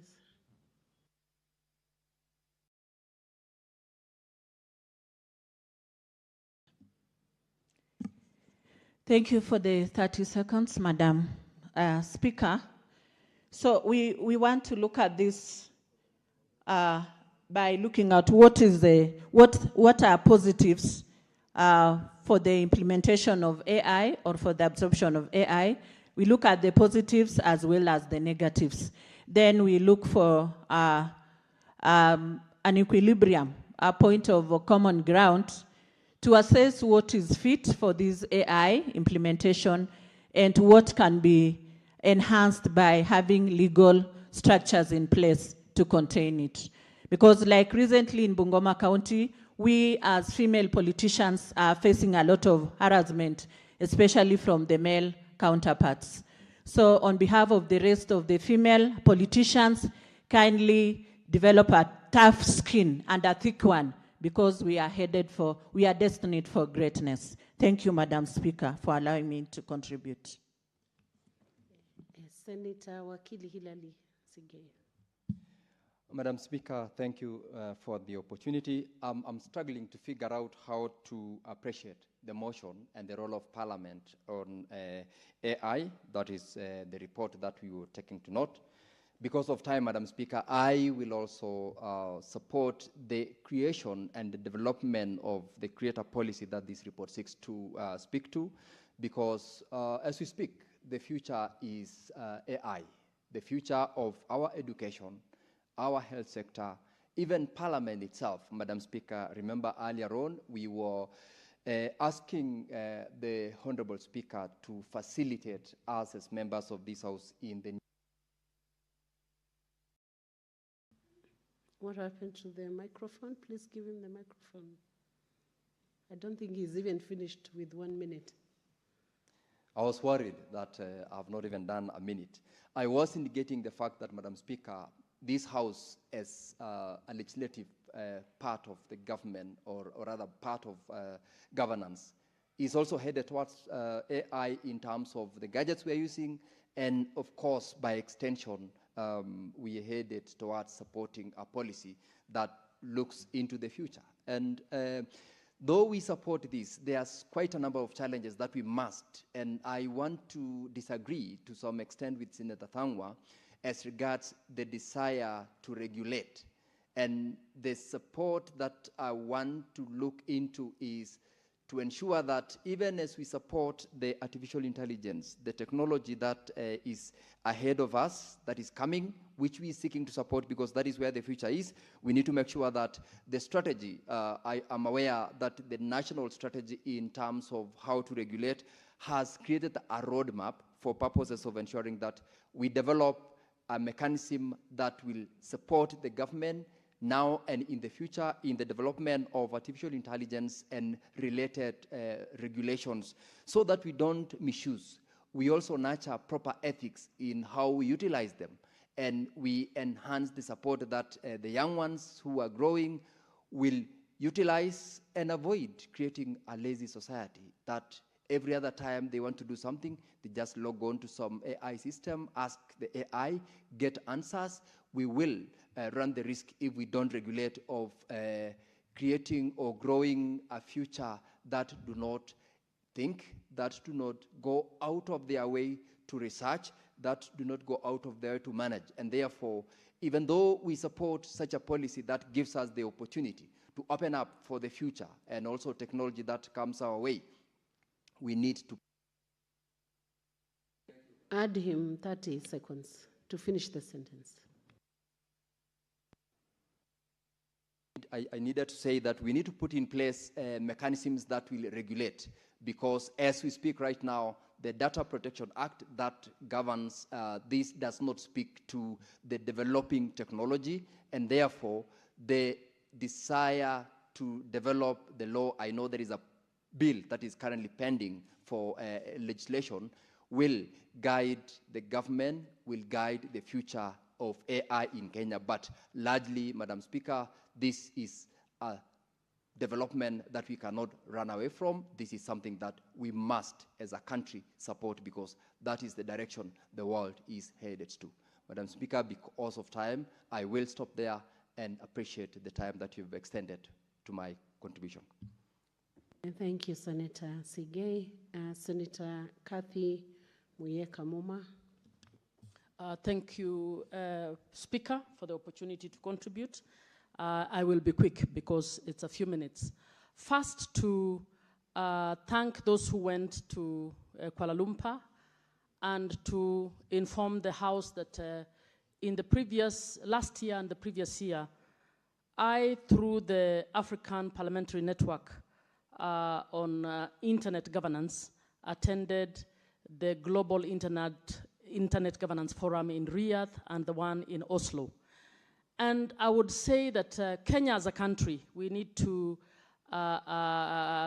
congratulate ourselves to a certain level that I think our digital literacy levels are a bit higher than others on the continent, and there is effort to invest in this, but we must be cognizant of the fact that even as the future will be guided largely by tech and AI in particular, we need to be aware of the digital divide that is happening because we are not facilitating digital literacy to all in our schools.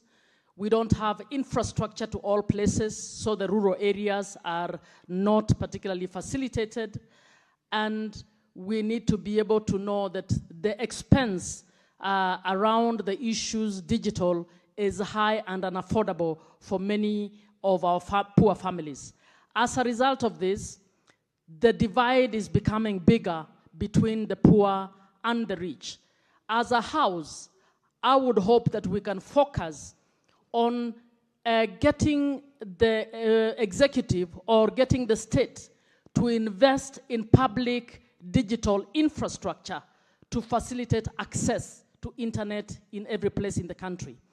I would also hope that our schools can increasingly facilitate digital technology literacy so that we can provide the necessary gadgets and the necessary internet access, fast internet, affordable internet in all our schools, so that every child in every location will have opportunity to be able to provide on this. When it comes to matters policy, I would hope that we must recognize that the tech and scientific community are hundreds of steps ahead of the policymakers, including the lawmakers. Most of us do not understand this particular sector, and what we need to do is have greater opportunities to develop the infrastructure, to have the policies.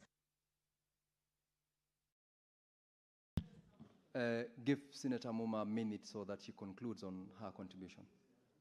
Thank you, Honorable Speaker, for allowing me extra time.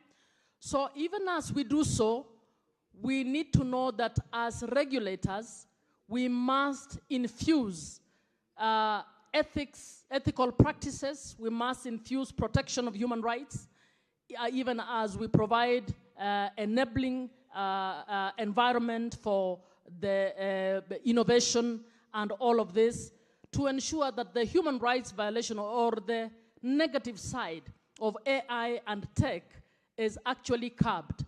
I am a member of the Science and Technology Committee in IPU, Honorable Speaker, and in IPU we have actually developed a charter that is supposed to bring ethics into science and technology, so that even as science and technology develops, that ethical standards are applied, human rights protection is ensured. So this is something that we all need to learn and to be able to work towards protecting those who suffer because of the mischief of those who abuse technology and those who use AI to the detriment of other members of society. I thank you for the opportunity. Thank you, Senator Catherine Muma. That brings us to the end of our contribution to the report of the proceedings of the Artificial Intelligence Conference on the role of Parliament in sharing the future of responsible AI that was tabled in the House. And honorable senators, in the absence of the mover, I shall defer a reply to a later sitting. Clerk, you may call the next order. Order number 24, the Community Health Promoters Bill, National Assembly Bill number 53 of 2022, second reading. This is a bill to have been moved by the Leader of Majority, who is not present in the chamber. We shall therefore defer that bill to the next sitting.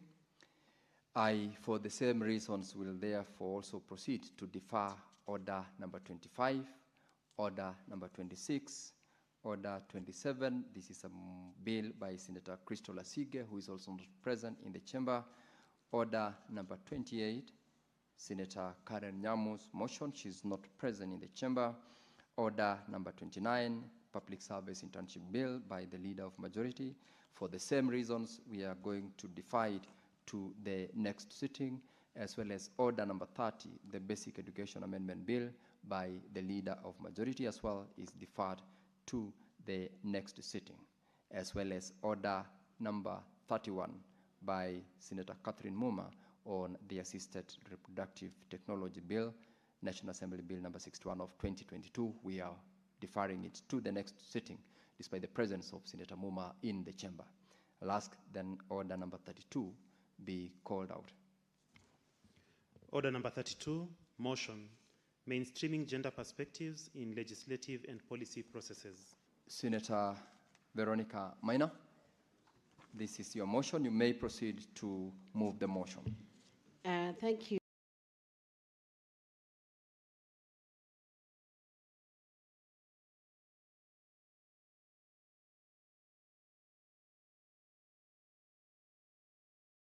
Very much. You remember there was a tiff earlier on between yourself and Senator Osotsi. I now have the Hansard on the proceedings that led to the Speaker making a determination on availing the Hansard before the Chair. As I've said, I now have the Hansard, and unfortunately, Senator Osotsi is not present in the chamber. And therefore, it would be neater to have that determination made in the presence of Senator Osotsi. But for purposes of neatness of process, Senator Cherargei, the Hansard, make reference to actually the statement you made. And I will just proceed to read so that you prepare yourself for a response. This is what you said in paragraph 4. Finally, on the Nyota issue, I feel disappointed. I hope the Kenyan youth are watching that our colleagues from the minority side are stating that the issues of youth are so trivial that the president cannot give personal attention. It's embarrassing. This is because most of these people who are shouting use youth to mobilize them for political issues. When the president gives the personal attention of ensuring that he gives them these grants through the Nyota program, the Hustler Fund, people like Senator Osotsi wants to hire youth to use them for mobilization or political issues. That is where the statement you said and which you needed to deal with. We cannot allow the young people of this country are at the center of the attention of the president. This issue of Nyota, that is when Senator Osotsi intervened and sought for intervention. But because we need to have him present, you will deal with this issue in his presence. That is exactly what will be required of you to do, but in the absence of Senator Osotsi, I believe it's need to do such when he's present in the chamber. But prepare yourself to deal with that. With that, I will allow Senator Veronica to proceed.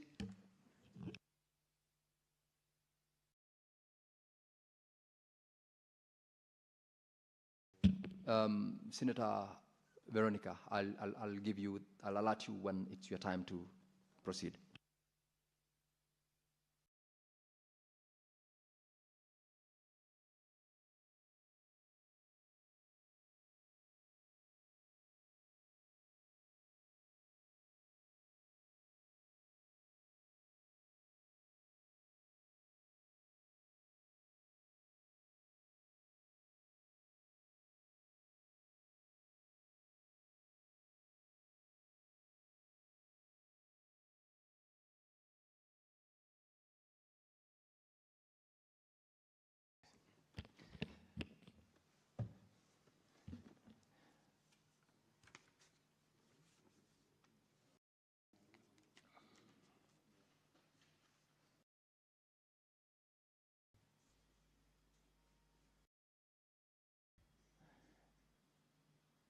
Honorable members, there is a timeline which we are required to table certain reports for the Committee on Spike.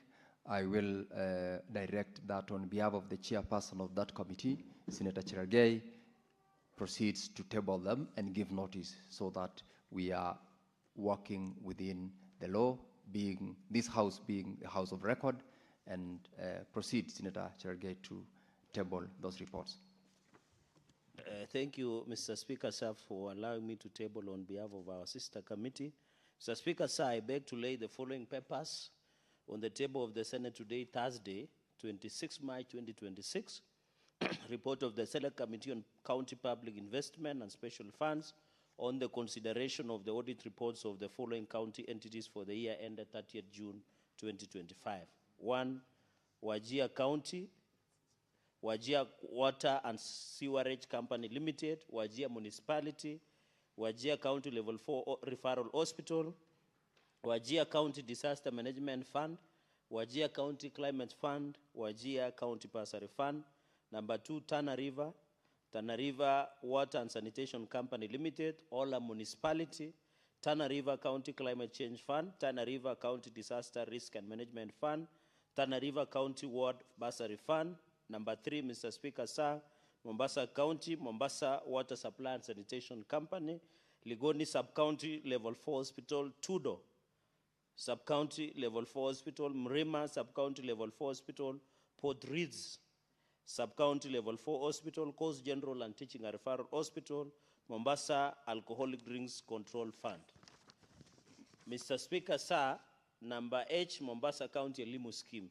Number 4, Embu County, Ngandori Water and Sanitation Company, Nyakaga Water and Sanitation, Embe Water and Sanitation Company Limited, Embu Water and Sanitation Company, Embu Municipality, Embu Level 5 Hospital, Bere Sub-County Hospital, Runyenjes Sub-County Hospital, Ishara Sub-County Hospital, Embu County Education Support Fund, Embu County Climate Change Fund, Embu County Executive Car and Mortgage Fund, Embu County Government Emergency Fund. Mr. Speaker, Mandera County, Mandera Water and Sewerage Company, Mr. Speaker, Elwak Water and Sanitation Company, Elwak Municipality, Mandera Municipality, Banisa Sub-County Hospital, Kotulo Sub-County Hospital, Referral Hospital, Lafay Sub-County Hospital, Mandera Central Sub-County Hospital, Mandera County Referral Hospital, Mandera North Sub-County Hospital, Mandera West Sub-County Hospital, Mandera County Climate Change Fund, Mandera County Education Bursary Fund. Number 6, Marsabit County, Marsabit Water and Sewerage Company Limited, Marsabit Municipality, Marsabit County Referral Hospital, Marsabit County Executive Car Loan Fund, Marsabit County Executive Mortgage Fund, Marsabit County Emergency Fund, Marsabit County Climate Change Fund, Marsabit County Education Fund. Mr. Speaker, number 7, Muranga County, Katamati Water and Sanitation Company, Kathanga Water and Sanitation PLC, Kahuti Muranga West Water and Sanitation Company Limited, Muranga South Water and Sanitation Company, Muranga Water and Sanitation Company Limited, Kangari Municipality, Kenol Municipality, Muranga Municipality, Kandara Sub-County Hospital, Kigumo Level 4 Hospital, Maragua Sub-County Level 4 Hospital, Muranga Level 5 Hospital, Muranga County Government Education and Scholarship Fund, Muranga County Agricultural Farm Input Subsidy and Incentive Funds, AFIS Fund in brackets, Muranga County Climate Fund, Change Fund, Muranga Youth Fund. Number 8, Mr. Speaker, Taraganidi County, Nithi Water and Sanitation Company, Chuka Municipality, Katwana Municipality, Chuka Referral Hospital, Mugutuni Sub-County Hospital, Marimanti Level 4 Hospital, Tarakanidi County Bursary Development Fund, Tarakanidi County Climate Change Fund, Tarakanidi County Emergency Fund, Mr. Speaker, sir, Tarakanidi County Executive Staff Mortgage and Loan Scheme Fund, Tarakanidi County Youth Empowerment Fund.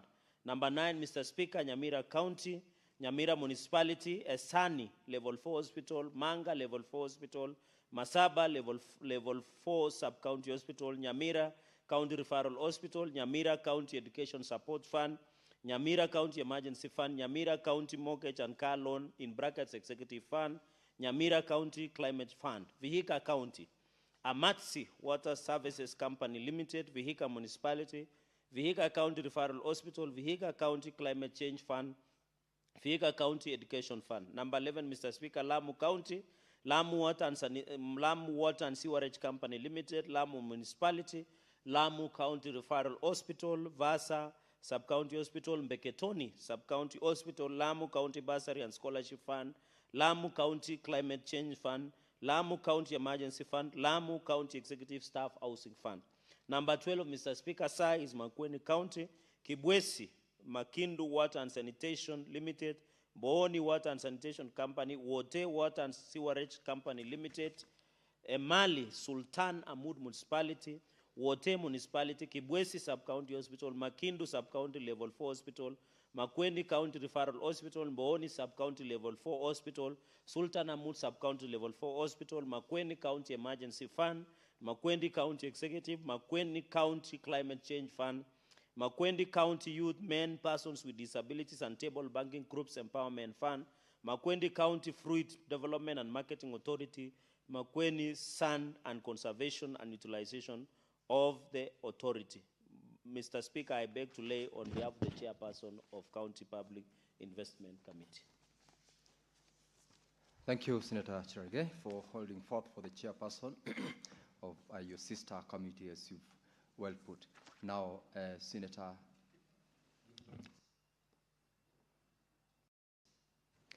Sorry, Senator Veronica, you'll have to bear with me because of this timeline. Senator Cherage, you are required to give notice after tabling the the reports.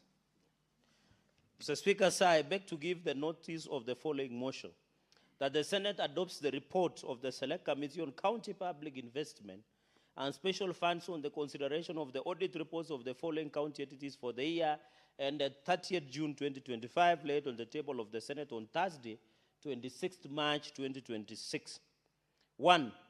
Wajir County, Wajir Water and Sewerage Company Limited, Wajir Municipality, Wajir County Level 4 Referral Hospital, Wajir County Disaster Management Fund, Wajir County Climate Fund, Wajir County Bursary Fund. Number 2, Tana River, Mr. Speaker, Tana River Water and Sanitation Company Limited, Ola Municipality, Tana River County Climate Change Fund, Tana River County Disaster Risk Management Fund, Tana River County Ward Bursary Fund.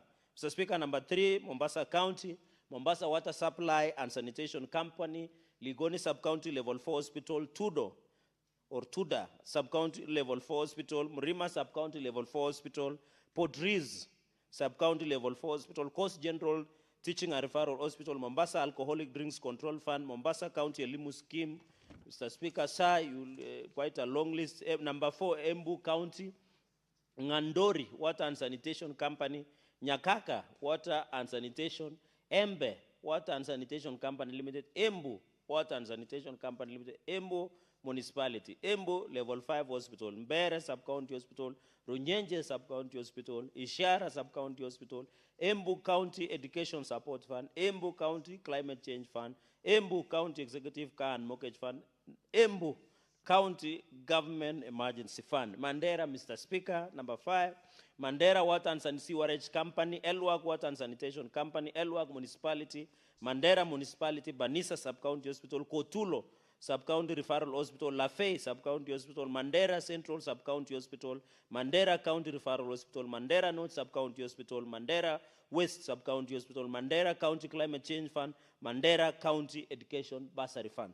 Number 6, Mr. Speaker, is Marsabit County, Marsabit Water and Sanitation Company, Marsabit Municipality, Marsabit County Referral Hospital, Marsabit County Executive Car Loan Fund, Marsabit County Executive Mortgage Fund, Marsabit County Emergency Fund, Marsabit County Climate Change Fund, Marsabit County Education Fund.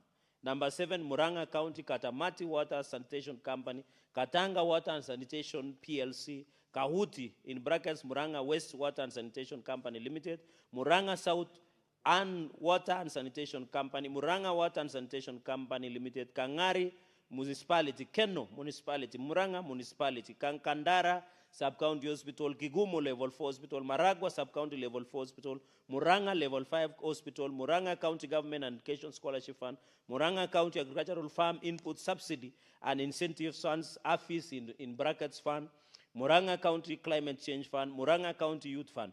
Number 8, Mr. Speaker, Tharaka Nithi Water and Sanitation Company, Chuka Municipality, Katwana Municipality, Chuka Referral Hospital, Mangutini Sub-County Hospital, Marimanti Level 4 Hospital, Tharaka Nithi County Bursary Development Fund, Tharaka Nithi County Climate Change Fund, Tharaka Nithi County Emergency Fund, Tharaka Nithi County Executive Staff Mortgage and Loan Scheme Fund, Tharaka Nithi County Youth Empowerment Fund. Nyamira County, Mr. Speaker, number 9, Nyamira Municipality, Esani Level 4 Hospital, Manga Level 4 Hospital, Masaba Level 4 Sub-County Hospital, Nyamira County Referral Hospital, Nyamira County Education Support Fund, Nyamira County Emergency Fund, Nyamira County Mortgage and Car Loan, in brackets Executive Fund, Nyamira County Climate Change Fund. Number 10, Mr. Speaker, is Vihiga County, Amatsi Water Service Company Limited, Vihiga Municipality, Vihiga County Referral Hospital, Vihiga County Climate Change Fund, Vihiga County Education Fund. Number 11, Lamu County, Lamu Water and Sewerage Company, Lamu Municipality, Lamu County Referral Hospital, Vasa Sub-County Hospital, Mbeketoni Sub-County Hospital, Lamu County Bursary and Scholarship Fund, Lamu County Climate Change Fund, Lamu County Emergency Fund, and Lamu County Executive Staff Fund. Number 12, Mr. Speaker, is Makueni Kibwesi Makindu Water and Sanitation Company, Booni Water and Sanitation Company, Wote and Sewerage Company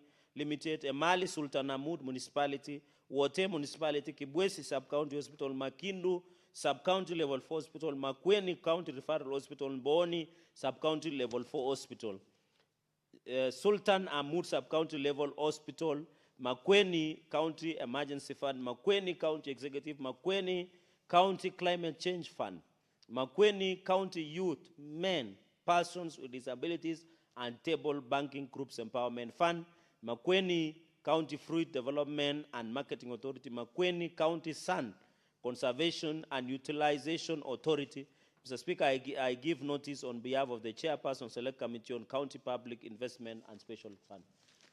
Thank you, Senator Cherargei, for giving out the notice on behalf of the Chairperson of CPIC Committee, Senator Osotsi. Now I will get back to Senator Veronica. You may proceed to move your motion.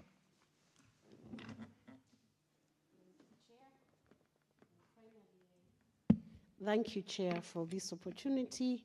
And finally, I can begin to move this motion, which is a motion on mainstreaming gender perspectives in legislative and policy processes.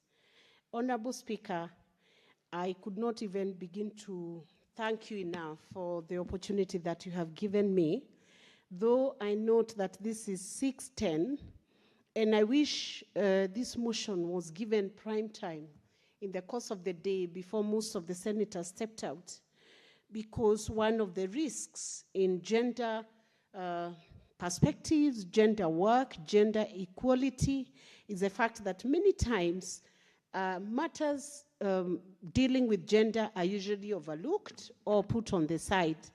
But I would assume that it's the business of the House that has outweighed this motion and left us with few minutes. I'll try to do justice. Senator Veronica? Yes. I would like that you move the motion first before you make your contributions. Yes. Thank you. Please read Thank through you, the motion, Honorable Chair.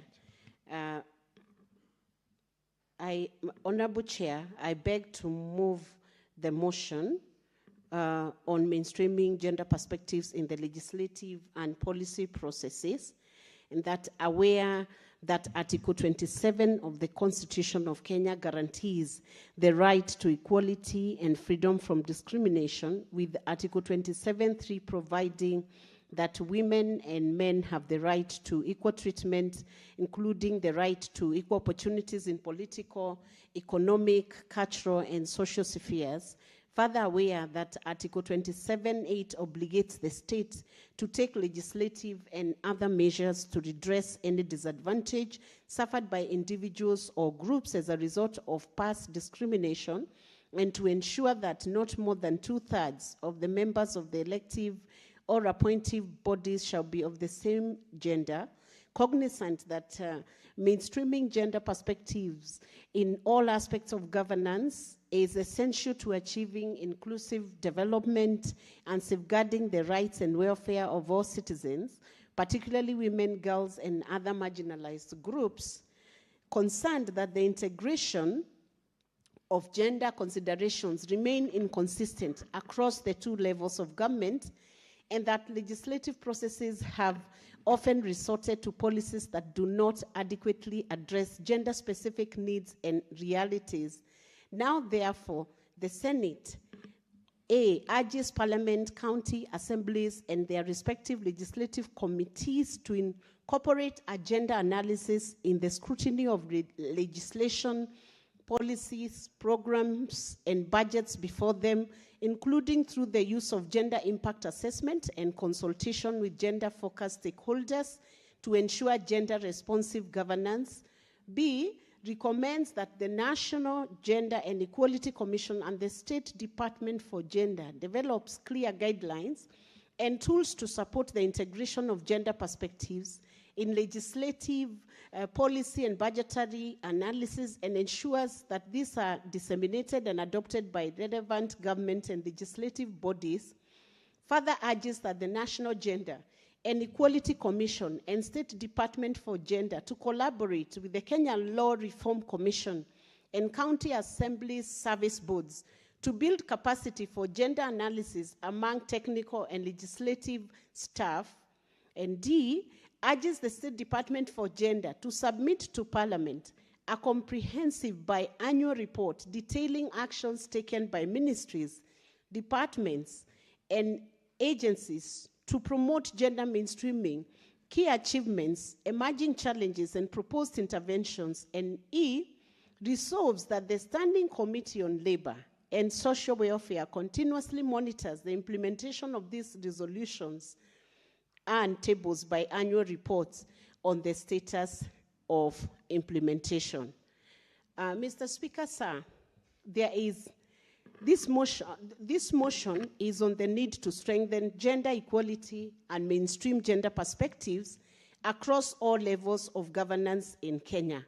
And Mr. Speaker, sir, as I was mentioning before I moved this motion, Mr. Speaker, sir, gender has a way of being sidelined and sidetracked because of the prevailing patriarchal tendencies within our systems and our processes. Indeed, if we are not careful, Honorable Speaker, you will find that even when the programming of the agenda is being done, there may be a tendency that the same tendencies of sidestepping gender will actually cause such a motion to be brought so late in the day when we have very few contributors to it, because it may not be seen as important as a motion on infrastructure. So I want Mr. Speaker, sir, to ask the Senate to be very sensitive, even the Secretariat, to be very sensitive, because when we talk about gender, I want to bring to your attention that if you look at the population of the Republic of Kenya,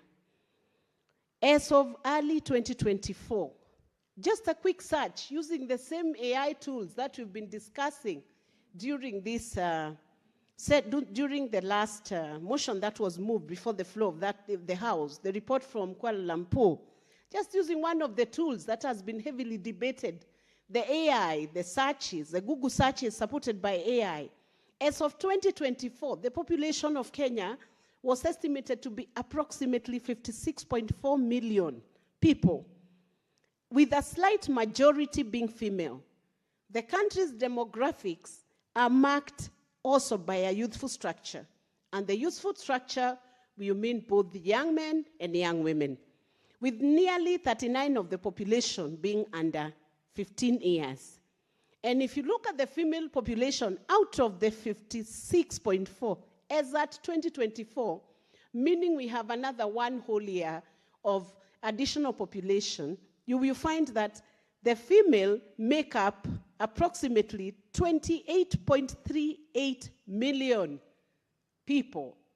I mean, when you're talking about women in Kenya, it's as at 2024, there were 28.38 million. And the male population, as at 2024, was approximately 28.06. That's about 49.7. So the female are about 50.3% as at 2024. Why are these demographics important? So that when we discuss about gender, Honorable Speaker, there is an understanding and a perspective that then brings home the reality on the ground, that we are talking about real people, real women, real girls. We are talking about our mothers. We are talking about our daughters. We are talking about our sisters. We are talking about ourselves, making up a population of over 28 million. Can you imagine, Honorable Speaker, if legislation is made blind to a whole over 50.3% of the population, and that brings the relevance of this motion today, that in every planning that is done by government, any program that is being implemented, it must take into cognizance the needs of women and the needs of girls, in as much as it's taking into cognizance the need of men and the need for boys to be taken care of within the planning and the matrix that then drives economic development in our country. Honorable Speaker, gender equality is a fundamental right.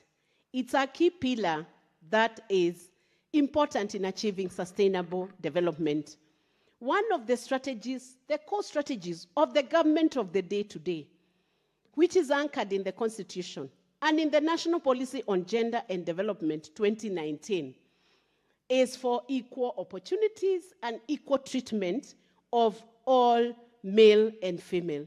And Honorable Speaker, if I was to also bring out some of the issues that then affect women in a discriminate manner, if you look at the Kenya National Care Policy 2025, and we must commend the Ministry of Gender for coming up with that care policy, which aims at recognizing, reducing, and redistributing unpaid care work while rewarding paid care providers and aiming for gender equality and economic growth, you will find that women perform about 76% of all unpaid care work, which means they do more care work, which is unpaid, 3 times more than the men are doing it. And women will spend about 4 to 5 hours per day on that unpaid care work. And that is why the Ministry for Gender have come up with this national care policy, a commendable step, because the minute that care work fails to be recognized, Honorable Speaker, you will find the impact of that failure to recognize that care work will walk through the court processes and will inform some of the decisions that will be made in court, especially when you have a divorce proceedings and properties are being distributed, or they are being distributed between the man and the woman. You will find that the wife will be told, you have not contributed financially to the purchase of the properties. Yet, this is the same person whom a policy in the Republic of Kenya is indicating she could have spent 4 to 5 hours, if not 7 or 8 or even more. This is the average of care work. So in actual fact, she was engaged, but she was engaged in an activity that was not quantified and that was not paid. And as a result, her contribution will not be acknowledged in the successes that the family is having. What we are saying when we are talking about gender equality and gender perspectives is taking a perspective that then acknowledges the contribution of every person, be it a man, be it a woman. And when we are talking about the gender mainstreaming, it is a process of assessing the implication and the impact on men, women, girls, and boys of any planned action, including legislation, policies, and programs in any area and at all levels. And Honorable Speaker, let me say this.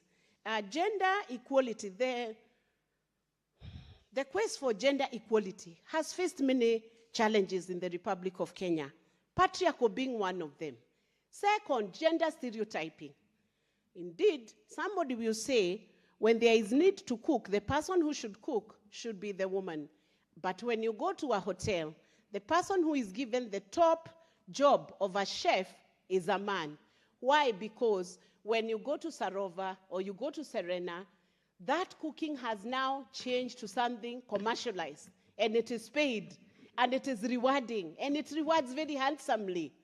So it becomes the preserve of everybody to compete for it. In fact, you might as well find most of the top chefs in the biggest hotels, Honorable Speaker, will be male actually. They will not be female, because they are earning in 7 digits, 6 digits, or 7 digits, because it's a top job, it's a high-flying career, and then it becomes a male preserve. Unfortunately, Honorable Speaker, when a woman cooks at home or a mother cooks at home, that is not quantified, yet they still generate or produce meals for the family. So when we are taking the gender mainstreaming or gender perspective, we then acknowledge and recognize the contribution of each gender. And the ultimate goal of mainstreaming is to achieve gender equality. And Honorable Speaker, if you look at every sphere in Kenya, and the reason why this is so critical and so important is because we cannot leave a population of 28 million people behind. If I remind you of an instance you may as well remember, because we worked together, Honorable Speaker, at the UDA in 2022. You remember when we submitted our nomination lists to the IEBC, the candidates, nomination of our UDA candidates to the IEBC. And just like all the other political parties, including ODM, including WIPA, all the parties had not met the gender quota, the required gender quota. And there was the Katiba Institute case that held the chairman bound to a court order that had been issued, that he was bound to accept those lists that were compliant with Article 27 of the Constitution. And you remember, ultimately the parties had to go to court, because what had happened was political parties, after they subjected the nomination process to the market, to the political sphere, to the political space, what the members of the parties did, they tended to elect men more than electing women.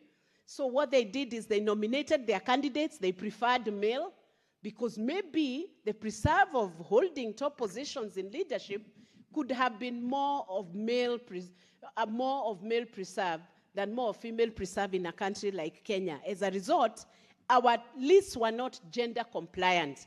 So, Honorable Speaker, and I would hope that because I have waited for so long, that yellow light will not block me from finishing my submission, that there is therefore need to make sure we have gender perspectives mainstreamed within the public sphere, the private sphere, within legislation, within policy, within all the processes that are being undertaken by government, within the programs. And there is need to strengthen that angle so that we do not leave a whole population behind. I will not repeat what I have said about Article 27, that it guarantees every person the right to equal treatment and freedom from discrimination.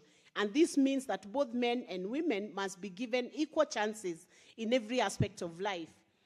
And further, Article 27.8 goes a step further by placing a specific duty on the state requiring them to take measures, including laws and policies, to correct any disadvantages suffered by any individuals or groups due to historical or structural discrimination.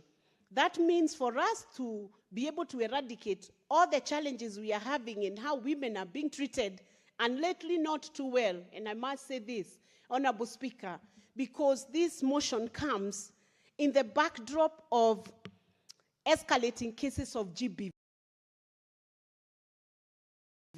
And one has been quoted on the floor of this House where a young girl, a young lady, 24 years, has been attacked by a male friend who apparently is said to be a married man, who attacked her with acid. And now she's recuperating in hospital, almost her life, facing very severe consequences. And we pray that she makes it out of that recovery ward, because she'll have to go through many operations. And Honorable Speaker, I would speak of a girl in Kiharo whom I had an opportunity to assist, whose hand was sliced off by a man who wanted her friendship. So this gender mainstreaming comes in the backdrop of very serious cases. And I would speak of a 6-year-old girl who was murdered, raped and murdered just the other day, Honorable Speaker. And the culprit, I hope, has been arrested when her mother was giving birth to twins in a hospital, Honorable Speaker. And that girl is now being buried, Honorable Speaker. We have had so many cases of femicide, I cannot even start to quote them. So this gender mainstreaming, we have had so much of clawbacks on what we had achieved in area of gender equality and gender recognition. But can you imagine how your home would have been, Honorable Speaker, without your mother supporting you through your education? Can you imagine how it would have been without the teachers who have taken us through, the many women teachers, female teachers, like Senator Consolata, who is a teacher by profession and who has now been elevated to come to the Senate? And can you imagine all the nurses, all the doctors, all the women we have taken to school, yet after we school them, we train them, we prepare them to meet the challenges in this life. Then we reach a point when it's issue of job opportunities. They are told, we are sorry, we don't accept your gender because engineering looks more like a man than a woman. Honorable Speaker, that is why it is so important that the ministry comes back to this House every twice biannually to give a report on how government has mainstreamed gender within its agencies, within its departments, within its ministry. And this accountability process must also move towards the private sphere so that, Honorable Speaker, we can be partakers of the great resource that God has placed in women and in skilling women. And we know there are many women who have achieved a lot. And I have read about women who did so much in the United States but were kept in the background. My sisters know about that book. Women who are best mathematicians, they were kept in the background. But we must now reach a point where we tell our daughters, it is time to wake up and stand up and be counted. Honorable Speaker, I beg to move, and I request Senator Cheraligay to second this motion. Senator Cherargei, you have got a few seconds. I'll allow you to respond, but I just wanted to clarify something that Senator Veronica raised in the course of our contribution. You know you are a member of SBC, and it's the Senate Business Committee that schedules the business of the House and not the Secretariat. So it is not that the Secretariat delayed this motion. I wanted that to be clarified. Cherargei, just say.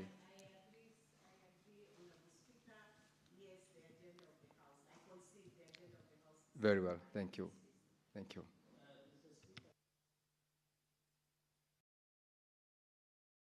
Give him the mic so that he can. Linda is tired or something. Mr. Speaker, sir, as I rise to second this historic and momentous motion, Mr. Speaker, the issue of gender is very emotive. I yield back, Mr. Speaker. Senator Cherargei, we may rise. Senator Cherargei, when the House resumes, you will actually have 14 minutes and 45 seconds to second this very historical motion, as you've said. Now, Honorable Senators, it's now 6:30 p.m., time to adjourn the Senate. The Senate therefore stands adjourned until Tuesday, 31st of March, 2026 at 2:30 p.m.